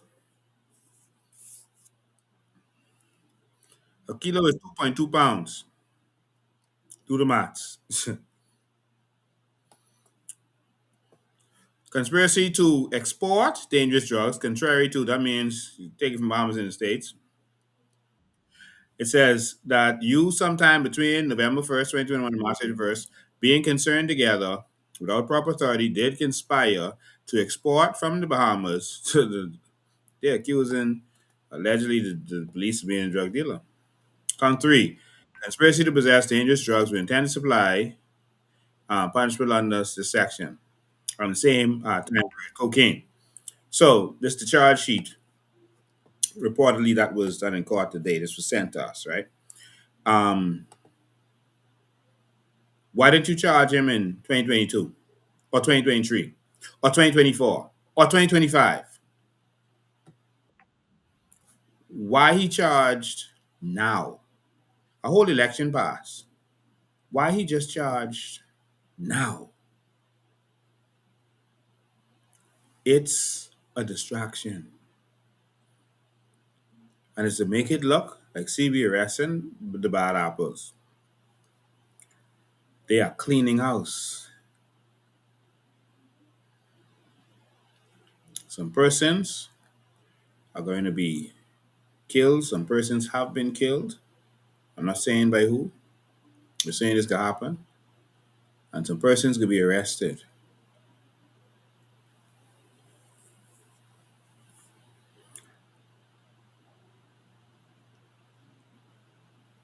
I'll call a fare for you, for your life. Tread carefully with those people.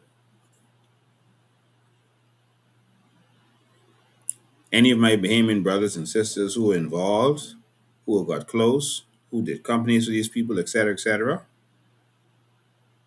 If you didn't get caught, change your life. Walk away, change your life.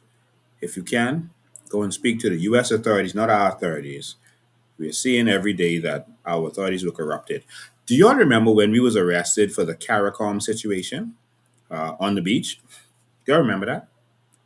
We still on bail for that, by the way. But do y'all remember that? We were locked up for more than the 48 hours. That's what we did, stand up for our country. And when they sent the murder squad to investigate, remember I told you all that? The murder squad that's supposed to be investigating the murders in this country was sent to investigate unlawful assembly. This is a charge. I think the fine is what, $25 or $50. They sent a murder squad up from the station at night, drive us to CDU, to investigate unlawful assembly. That's what I was charged with. So the fact that they send a murder squad to do that means that that was police officers they trust and had under their control, like how you see them using SIB now. They send a murder squad to investigate unlawful assembly. So that means that they had control over this murder squad. And you saw the murders that was going on. You all better wake up. Read between the lines. As soon as Clayton gone, murders gone down. Why? Nothing special, nothing different. Why?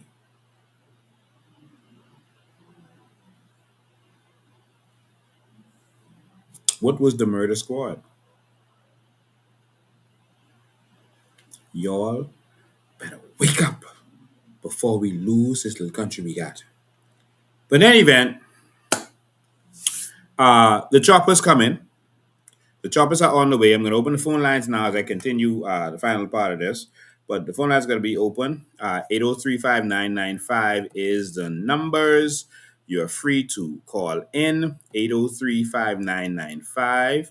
Now this is when you call in. All those people who's calling before, this is the time when you call in. 803-5995. All right? That's the call-in number. So you're free to call us. Okay, here we go. Phone's already started. Still on silent. Call you live. Go ahead.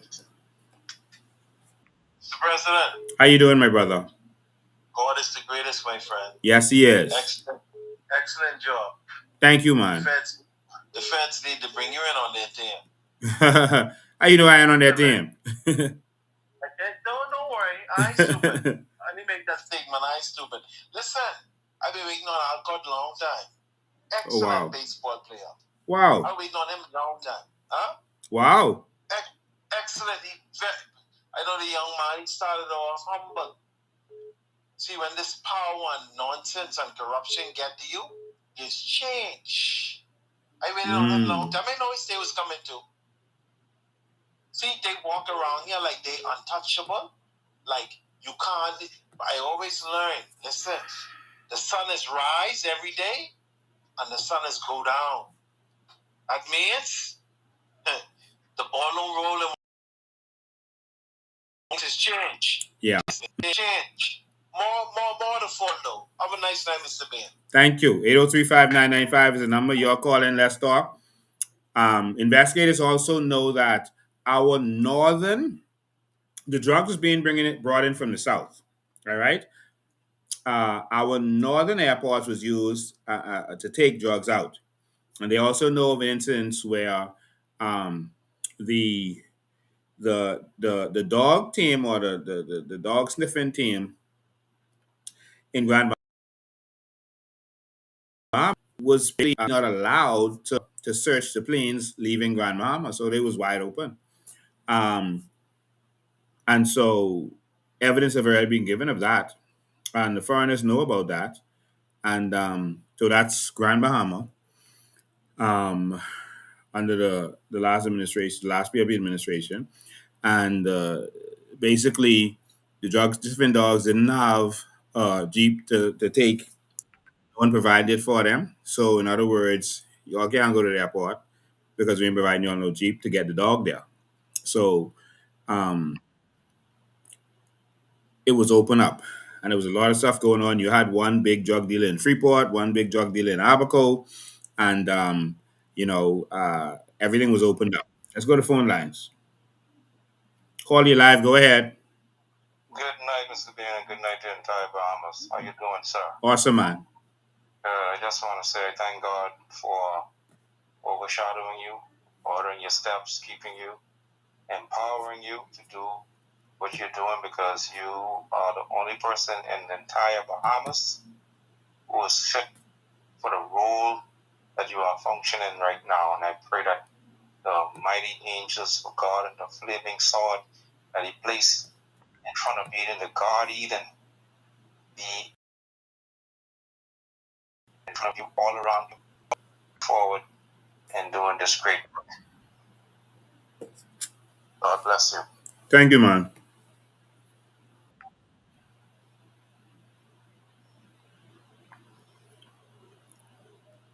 Call you live. Go ahead. Good night, Mr. Ben. How you doing? I'm alive. Oh man, boy, Ben, you ain't easy, boy. You the best. You the best, boy. Thank you, man. Listen, Ben. I can need to hire you to find out who my girl cheating with, because you do good at this investigation stuff. I'm sure you can find out who she cheating with. I just wanted to put some sense of humor in there, man. But Yeah, listen, man. what I wanted to ask, Mr. Ben, with these politicians who could be possibly and then are they protected by their diplomatic community? To a certain extent, and then not to a certain extent. So, the leaders, according to international law, the leaders of countries have diplomatic immunity. All right. So, Okay. so when our people understand that the leaders of the country, so the head of state, have diplomatic immunity. That's automatic. All right. Okay. And so Right. you can put diplomatic immunity on diplomats like ambassadors, etc., and you give diplomatic passports, etc., to cabinet ministers, MPs, etc. And so you can do that. Now, they don't. That doesn't mean that they can do what they want. Now, the leader, the prime minister, etc., they have diplomatic immunity, so it's harder to touch them. The reason Maduro could be touched was because America, etc., didn't recognize the election, and so far as they're concerned, he's not a head of state because the election was fraud. Okay, so they gotta grab him. Right, so they could grab him because they didn't acknowledge his election. It's a gray area, but that's what they use. The same thing could have happened here if we had stood up with our election, which was even more fraudulent than Maduro's election, because there was just one thing: they didn't allow the leader of the opposition to compete in some area, and but here we had massive, widespread fraud. And if our election is not recognized for any reason, then the same thing could happen here. But we applied for election court on June 1st, about 2 weeks ago now, over 2 weeks. We've not got a response back. And so we don't know what's going on with that. But we're going to keep fighting and keep chugging on. I think they know that we have so much evidence, and we put it in the filings of the skullduggery that happened in the Pinewood election and some other stuff. They don't want that to come forward, because if their election showing have issues, then they could have some serious issues. Right, and I believe they did steal this one, or at least they did steal some seats. But, They did. But Ben, Man, listen, some of the people who you saw win, like, there's no way you could tell me that the fella in Tall Pines, Dr. Davel, want his seat. There's no way. Those people did not want him. There's no way you could tell me that Mount Moriah want his seat. Miguel Barnaby. There's no way you could tell me that Pinewood, Miles Aroda want his seat in Pinewood. Well, we know Miles Maroda for sure. That's that one for sure. Yeah. So there's certain seats. Yeah. So we showed you the evidence. But of course, they don't want me in there because right now, if I was in there, the FNM wouldn't have been going through what they're going through. All right? They would have been able to table that thing, or I was going to show them how to table and it was going to be tabled. The Speaker of the House wouldn't have been able to silence them like how they are. They're getting knocked up and down. They are standing up, they're saying stuff, and I appreciate what they're doing, but they're not effective. They just still gotta take the picture down. They still gotta let them get away with what they don't get away with. If I was in there, I know the law. I would have been able to run them around in circles with. I'd have the speaker having to adjourn the house every minute trying to get advice from someone else. Right. All right. But Pinta them don't have that kind of knowledge for the house rules, constitutional law, etc. I loved constitutional law when I was in law school. In fact, I got 105 or 110 in an exam out of 100, which was impossible almost. But the way they grade it, you got a certain amount of marks for each answer, and it had it so that it was possible to get 110. But no one even ever got an A in that exam. It was so difficult, and I got a perfect score, everything. I loved constitutional law, and so I love that, and I would have been running circles around them in there. You see how we got everyone to declare their government contracts, even though they didn't do it properly. And that's never happened before in the history of this country. They've never done it. All right, and so there was so much more. In the country, nobody never hold no politician like the way you holding them accountable. We ain't never had no one list. No, so this foreign. Like I just learned about the role of the opposition Sunday pass. Like I didn't know the money what they was making. I never knew they had a role similar to they are part of government, and they're part of government, and they're being paid. And that's what people don't understand. So they say, "Oh, leave the FNM alone. They're not the government." Yes, they are, and they're being paid to do a role, to hold the government, to be the police of the government. Right. But that's civics. Okay, we got a lot of callers trying to call in. Thank you for calling, man. All right. All right. Call you live. Go ahead. Oh, we didn't dial you. All right. Call in customer. The lines are open. Go ahead. Call in caller. 803-5995 is the number. 803-5995. That's the number right here on the screen. Call you live. Go ahead. Hey, Mr. Ben, how you doing? I'm alive, man. Great. I just want God to continue to cover you, but boy, Mr. Ben, you shine some light on some stuff. I wouldn't believe all this coke been running through this country. And you know what's so crazy? Like you pinpoint every avenue these people did skullduggery in, and the Speaker of the House wouldn't take a wheel, look itself up, and call for something serious, man. My God, Lincoln, what these people trying to be turned into a cocaine nation? Yeah. Yeah. Oh, we lost him. Well, country is dead to the dogs. I mean, their solution is going to be to try to hush and hope America doesn't do anything. Let me show you the leverage that the government has. So when big countries like America want to take this kind of action, they can't leave the country unstable, because if they do, with bad leadership, et cetera, they feel it could cause more problems. So one, they don't want to seem to be affecting another government, and that kind of kept Castro in power, because when they had the Bay of Pigs, some persons were sent over to do the attack, and they didn't get any backup because the persons with them didn't want to make it seem like we were part of that. With Maduro, you saw what happened. They didn't change the whole regime. they allowed the vice president to take charge because they felt that the opposition leader didn't have the network to keep the country going, and there might be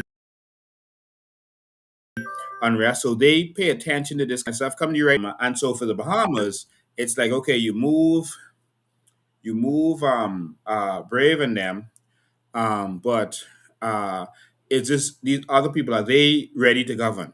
Are they able to govern? And so that's the question they have to ask themselves. So Brave is going to say, well, what you could do. And that's why he kept pushing this thing safe with Brave. He wasn't talking to the Bahamian people. He wasn't talking to y'all at all. He was talking to some others. Um, and so the F&M kept looking unstable. We were new. They weren't sure about us. And so in the end, Brave and them are still there. So now we have to determine, they have to determine, do we just do what is justice and lock who needs to get locked up? And then let's restore the Bahamas, because there's other people that can take over and run this country. I'm sure of that. The COI is capable of doing that. There's other people who are capable of doing that. Um, but you're always going to have unstable Bahamas next to America if we keep allowing these same corrupt people to be in charge. And so I'm talking to America on that. We need change. We need you to take a stand. We need you to do something, man. We need you to help the Bahamian people. And I know we have to help ourselves, but we need some strength. And once you start it, we can finish it. We ain't like them people in Iran. You all told them, listen, you all need to, we didn't start it, you all need to rise up. You start it, we can finish it. All right? Because we want our country to run properly. A prosperous Bahamas benefits America more than an unstable Bahamas. And so you start it, we can finish it. Let's go to the phone lines. Call you live. Go ahead. Good evening, Mr. Bain. How you doing? I'm awesome. Awesome. I was listening to the U.S. ambassador, and he was speaking to the airport in Bahama, and he was asking about, well, I guess, bringing out to how we have not had pre-clearance here in Bahama for some time. And, you know, when you talk about having the dogs removed and all of that, I wonder if that's one of the reasons why they've not made it, you know, either governments have not made it first priority to have that pre-clearance by way of the airport being reinstated here in Grand Bahama. Go to the head of the class. That is why they don't want the pre-clearance. They don't want to fix the airport. They did not want U.S. Customs snooping around. Yes. They did not want that. Yeah, so that's my question tonight. You know. The answer is yes. That is why they don't want to do that airport. The money was there. Remember, they announced it a couple of times. They don't want to do the airport because they wanted to make more money moving their contraband. Yes. There's no other possible reason other than that. It takes nothing to do an airport. Nothing. That's a warehouse. They could build that in a couple of days. Yep. But thank you. That's why we as Bahamians need to open our eyes and see, you know, we are allowing it because we're not holding the government in account. All we do is celebrate our party of choice while these people are operating from a criminal mindset and calling themselves government. Have a good night. Thank you for your call. I appreciate it. 995. We're going to wrap up soon. 803-5995. I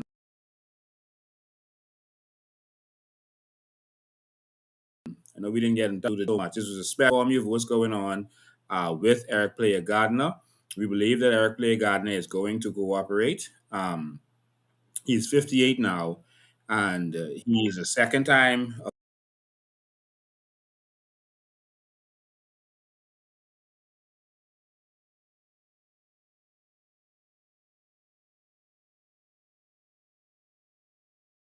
There are persons, there are members of parliament who are implicated.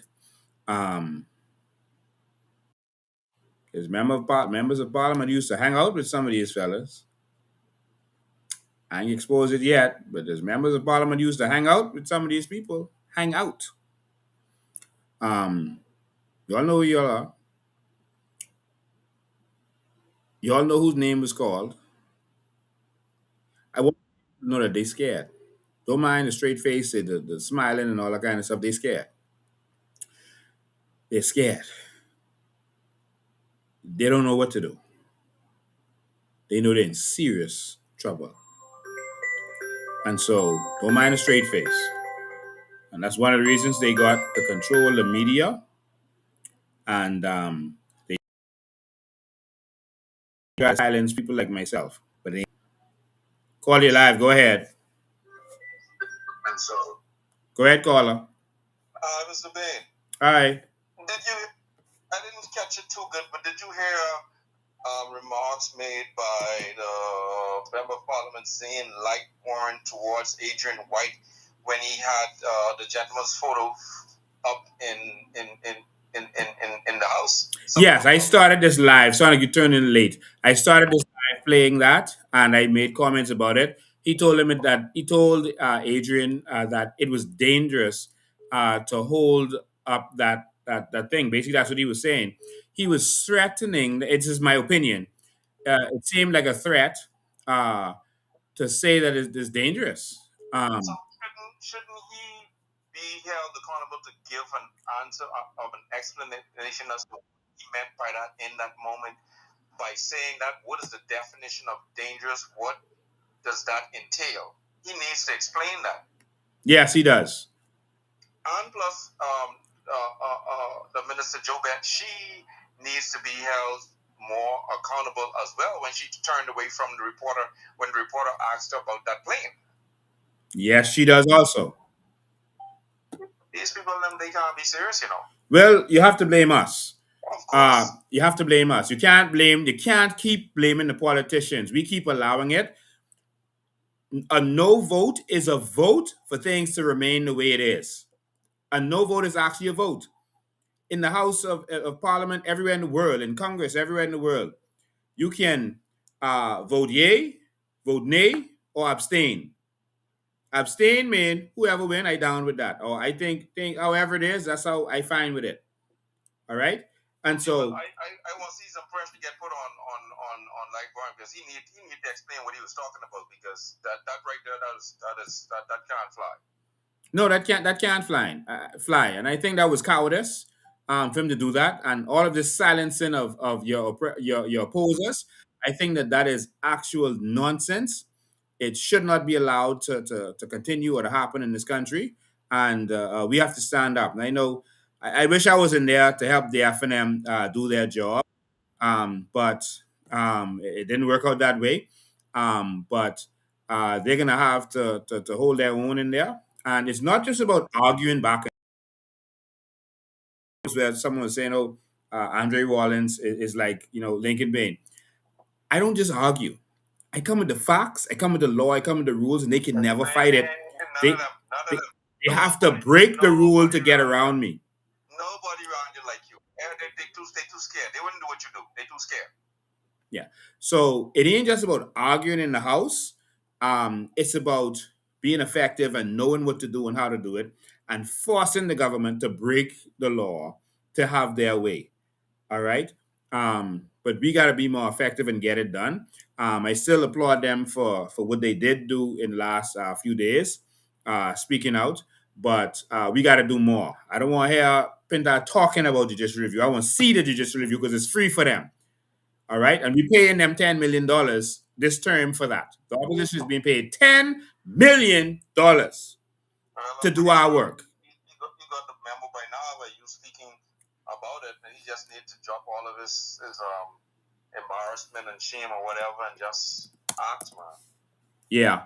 Yeah. If they want me to advise them, I'll advise them. I'll give them whatever advice that they want. And we'll see if they take the advice. Well, it's all for the better. Yeah, we'll see. All right. All right. Thank you. 595 is the numbers. I want to thank you all for being with us tonight. It's just a short over the bar. We got more to talk about. Much more. We're gonna do that on Sunday. It may be from over here in the U.S. It may be in the Bahamas, or it may be somewhere else. We'll see what happens on Sunday. We're not back in studio yet, but we're gonna continue to do what we have to do. But of course, if you're just tuning in, the indictment is real. The PLP trolls were trying to scare Bahamians by saying that to silence them by saying that that man Eric Gardiner was coming out. He's about to come out, and that was a scare tactic and a cowardly scare tactic to silence persons. And we can't entertain that kind of scare tactic. We saw in the House of Assembly, Zane Lightburn seemed to use words that look like the same kind of scare tactic. And again, it's beyond shame for that to be done in our honorable house. He needs to explain what it was he meant talking about this dangerous. That's absolute nonsense. We ain't nobody around here scared of nobody. So they need to get rid of that. And Bahamians, it's time to stand up. Time to stand up. More is coming. This is just the beginning. The indictment has happened. More is coming. All right, stay tuned. I want you to know that more is coming. Persons who are there have already talked to the grand jury. Persons have already called the names and spoken to what is going on. I want you to understand that more is coming. The helicopters coming. All right. So, ladies and gentlemen, we want you to continue to support the movement. I know a lot of you have tuned out, but we can't do this without you. We have to, if we're serious about this, you could tell us keep going, but we can't keep going without you as an organization. All right. We gotta maintain our headquarters. We gotta maintain everything we're doing, and everything we do costs a pretty penny. So I just put two barcodes on the screen. This one is GoFundMe. If you want to use that method, this one is if you're local here in the Bahamas.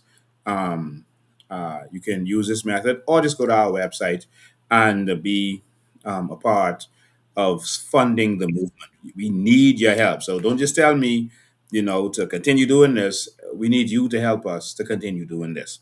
We need your assistance. So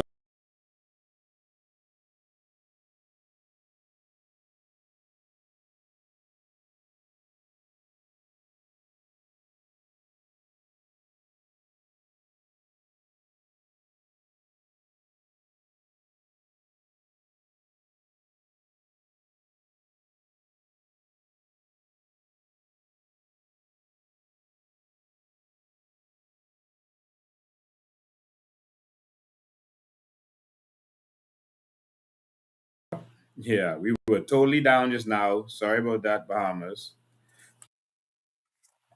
We were totally down just now. Let's get this back up. All right. So, ladies and gentlemen, we just had an attack just now. But yeah, so these two barcodes, the movement. Everything we do has a cost. It's very expensive to do what we've been doing. We're trying our best to help in every way we can. People call us every day, need help with everything under the sun. If you're calling me and you can't get me, it's because so many people are calling me. Please don't get offended. I can't take all of the calls that I'm getting. I'm getting thousands and thousands of calls and texts every day. I only have certain amount of time during the day. So please forgive me. I'm not neglecting you. Some people are getting offended, but that's how much calls we're getting. All right. Um, Maybe I'll take this last call. Call you live. Go ahead. Go ahead. Call you live.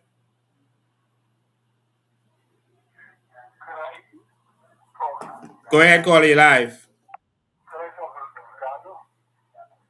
Hello. Yes. Go ahead. Call you live. Talk with Gardiner. Eric Gardner? Yeah. If you could talk to him, you want to talk to him now? No, I said if I could talk to him. I don't know. You got to ask him. But some boys just tell me he's calling on a daily basis. Can you say it again? We can hardly hear you. Maybe you on speakerphone or something. We can't hear you good. So they say he's calling on a daily basis. Oh, they call Gardner and talk to him? Yeah. Oh, I don't know. Could that be done? It probably could. Now, his lawyer said that he was kind of restricted up to this time, but now that he is in MDC, he's going to be able to make calls from the prison. Okay. So I think most likely, government officials here are going to call him and tell him, listen, you better be quiet, you better shut up, et cetera, et cetera. Most likely. But I was wondering Okay. if that's true. Yeah, he's going to be able to make calls from the prison. Okay. Yeah. All right. Thank you. Yeah, so please help support the movement. Um, and if you have a product service you want us to advertise, contact me. We have sometimes over 100,000, sometimes more, watching this live. That's better than the newspapers. They print 8,000 papers a day. That's better than the radio. Most people listen to CDs in their car now. It's even better than TV. And so if you want us to advertise with like these advertisement bands, you see, just like how this call thing or ticker on the bottom, all this kind of stuff, you're going to do that. Just give me a call, 803-5995, and we can do that for you too. We got to raise money for the movement, and we got to keep this going. All right. It was very expensive for us to keep going over that last 5-year period, and we got to keep doing that. So if you support the movement, please be a part of it and help us to get this done. Okay, 36 of you have scanned the barcode that's down there, or we put the other one up too. That's the next one. 36 of you have scanned it or clicked on the link. They didn't ask me to do this. No way. There's this place called Juicing for Life. Someone got this to me from Juicing for Life. This is called the Bedroom Bully. They have a lot of healthy drinks on there that is mind blowing. If you're into health, there's people who go down there every day for smoothies, but this one is the Bedroom Bully. Um, I know why they call it that. But someone brought this to me, and they put meringue in it too. And so this is a very powerful. You have all kind of drinks for different. If you have high cholesterol, if you have this or you have that, they have different drinks. It's very healthy. So give it a try. Empress owns that from Jams. So I don't need to advertise for, but I just want to encourage Bahamian entrepreneurs. So that is something else. So go find them, Google them. It's called Juicing for Life. That is powerful. All right. So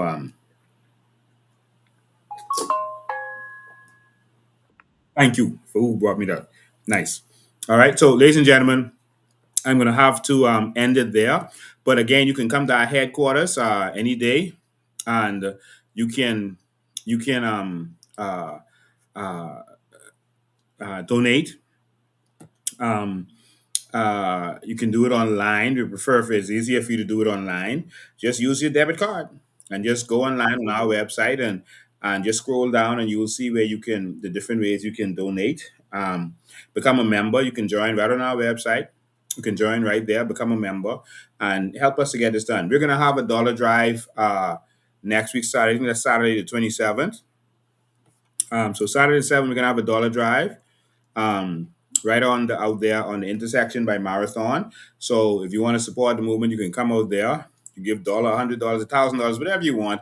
We'll be there. I'll be there. If you want to sit down and talk to me, that'll probably be a good time to be there. Be a part of it. To all of our members, we want all of you to come out. We'll be under the tent. Make sure you come out and be a part of it. So yeah, we're starting the dollar drives again because we're not going to be beholden to anyone but the Bahamian people. All right, and so come out and be a part of it. We'll be giving out our paraphernalia. We'll be out there under the tent raising funds to help keep this going. If you like what we are doing, this has a major cost to it. And we got to maintain our headquarters, maintain everything that we're doing. We got to travel to Family Islands. We got to get this done. And so if you want to support the movement, be a part of it, let's get this done. All right. Back in the when she got up, hey, money, not money for a political party, and make sure she send that to where it needs to go. So if you support the movement, let's get this done. So there will be weeping and gnashing of teeth, Bahamas. There will be weeping and gnashing of teeth, and some of our politicians are in trouble. And so the negotiation for them now is to say, listen, we could behave. We're not gonna let China take over no more. We ain't gonna do it no more. We could behave. Just don't lock us up. You don't want to stabilize the Bahamas, so that's gonna be their negotiation now. So we're gonna see the decision is up to America. Some of it is a political decision, and some of it is just a criminal decision. But those persons have been locked up, and persons who have been locked up to this time have talked. Um, and we'll see if Eric Gardner talks. I think he's already started. If he's smart, he has. But now they're going to start trying to reach out to him to get him to be quiet. You're going to see attacks to silence media persons. I want to congratulate that young reporter who questioned Jobette Colby. You are the hero of the week. I wish I knew who you were. If someone on here knows who she is, let me know so I could reach out to her. She's the hero of the week. You did a human job. This is what media is supposed to be doing. Y'all don't be scared of them. And so brave them move all the seasoned media persons who would know what questions to ask and know and have the courage to ask it, gave them jobs, etc., to weaken the media pool. All right. And they did a lot of stuff for third party persons, et cetera, dismantled them. And that left us. So we're glad because we weren't willing to stand down and step aside. But they weakened the media pool. And I want to congratulate that young lady. You did an amazing job. Jesus, you are wonderful. Thank you so much. Uh, I want all of the other media persons who are around us should have been asking similar questions. Y'all don't be scared of them, please. This is your country. If that was America, they would have been walking off and the media would have been fighting, asking questions. Hold on, Minister, what about this? Hold on, Minister, what about that? And they would have been fighting to get their questions out. They would have been meeting them at their house. When they walk outside to go for a job, they would have meet the media outside their house. That's how it's done in civilized countries. Media stand up, media. I can start talking to y'all like how I talk to the F&M. People are now starting to understand why I talk to the F&M. But I don't mind being misunderstood. Media stand up. You young giants who are there, they moved all of the other people out of your way. Now you have your chance to shine because the other people sold out. They took jobs. They took positions. They paved the way for you. And so now it's your time to shine while your country needs you the most. Media, stand up. Stand up, young reporter. And don't be afraid. I got your back. If you need any documents or any information, you call me. If you need to know who to call overseas, you call me. I got you all back. Even the ones who were used to attack me. This ain't about personal. I know you was doing what you're told to do. I don't care who you are. I don't care what you said of me in the past. I don't care that you ignored me in the past. This about our country. We got to save this. Media, stand up. You all question them. Stand up. Do it like they do it in the US, in England, and in Canada. The civilized countries. You question them. The tough questions. Every time they show up to go show off something they want to do, you question them about this. Since they've silenced the opposition and the opposition don't know how to be unsilenced in the House, y'all got to be the opposition. Y'all are the fourth estate. So y'all got to speak up. Again, any media house who needs, and a lot of you call me and I provide what I can provide for you. I've been helping you. I'm going to continue to do that. We got to work together on saving our country. We got to wake people up to the fact that our country is broken. All right? We can't let what happened happen. We can't let criminals rule in our country. We can't. We can't. So I'm going to take all the blows. They can come after me. They come after people around me. So I could pull their attention. While I doing that, y'all deal with them from the other direction. Y'all stand up. I could take the heat. I have no problem with that. I had a good life. I lived good. I enjoyed this. I have no regrets. I've lived 10 lifetimes in one. Nothing they can do to me. I'm satisfied. I'm not afraid. I need you to stand up, media. I need you to stand up. All right? So, ladies and gentlemen, we have to end it there. That's the alarm company back in the Bahamas calling. All right. So, uh, ladies and gentlemen, enjoy. Um, I was advised not to let y'all see outside, not to let them pinpoint where I am. But maybe next time I might do it on the streets of New York. Let y'all see what's going on. I may do it from in front of MDC. I think I should do that. Do another live in front of the prison. Purple table and chair out there. I can see how that works. All right. We let y'all see what's going on. All right.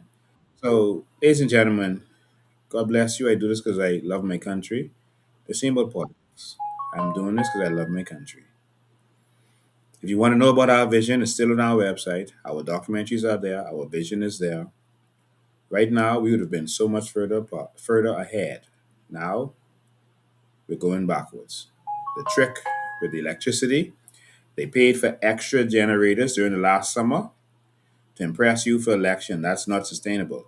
And now, electricity is gone to the dogs. And Pike has been sold in America for a couple $1 billion. The BPL deal raised the value of Pike. It sold, and now no one checking. The money done made. Y'all get swing again. Ladies and gentlemen, thank you. 63 people have touched the scan. Even if it's just $5 a week, even if it's $10 a week, even if it's $1 a week, support the movement. Go on our website. Go on one of those links, whether it's the GoFundMe or the other one, Sun Cash. Support the movement. We need you. Just like you need us and you're telling us to keep going, we cannot do it without you. It is not possible because we're doing this for you. This is your mission, not ours. So I'm going to be out here and take the blows.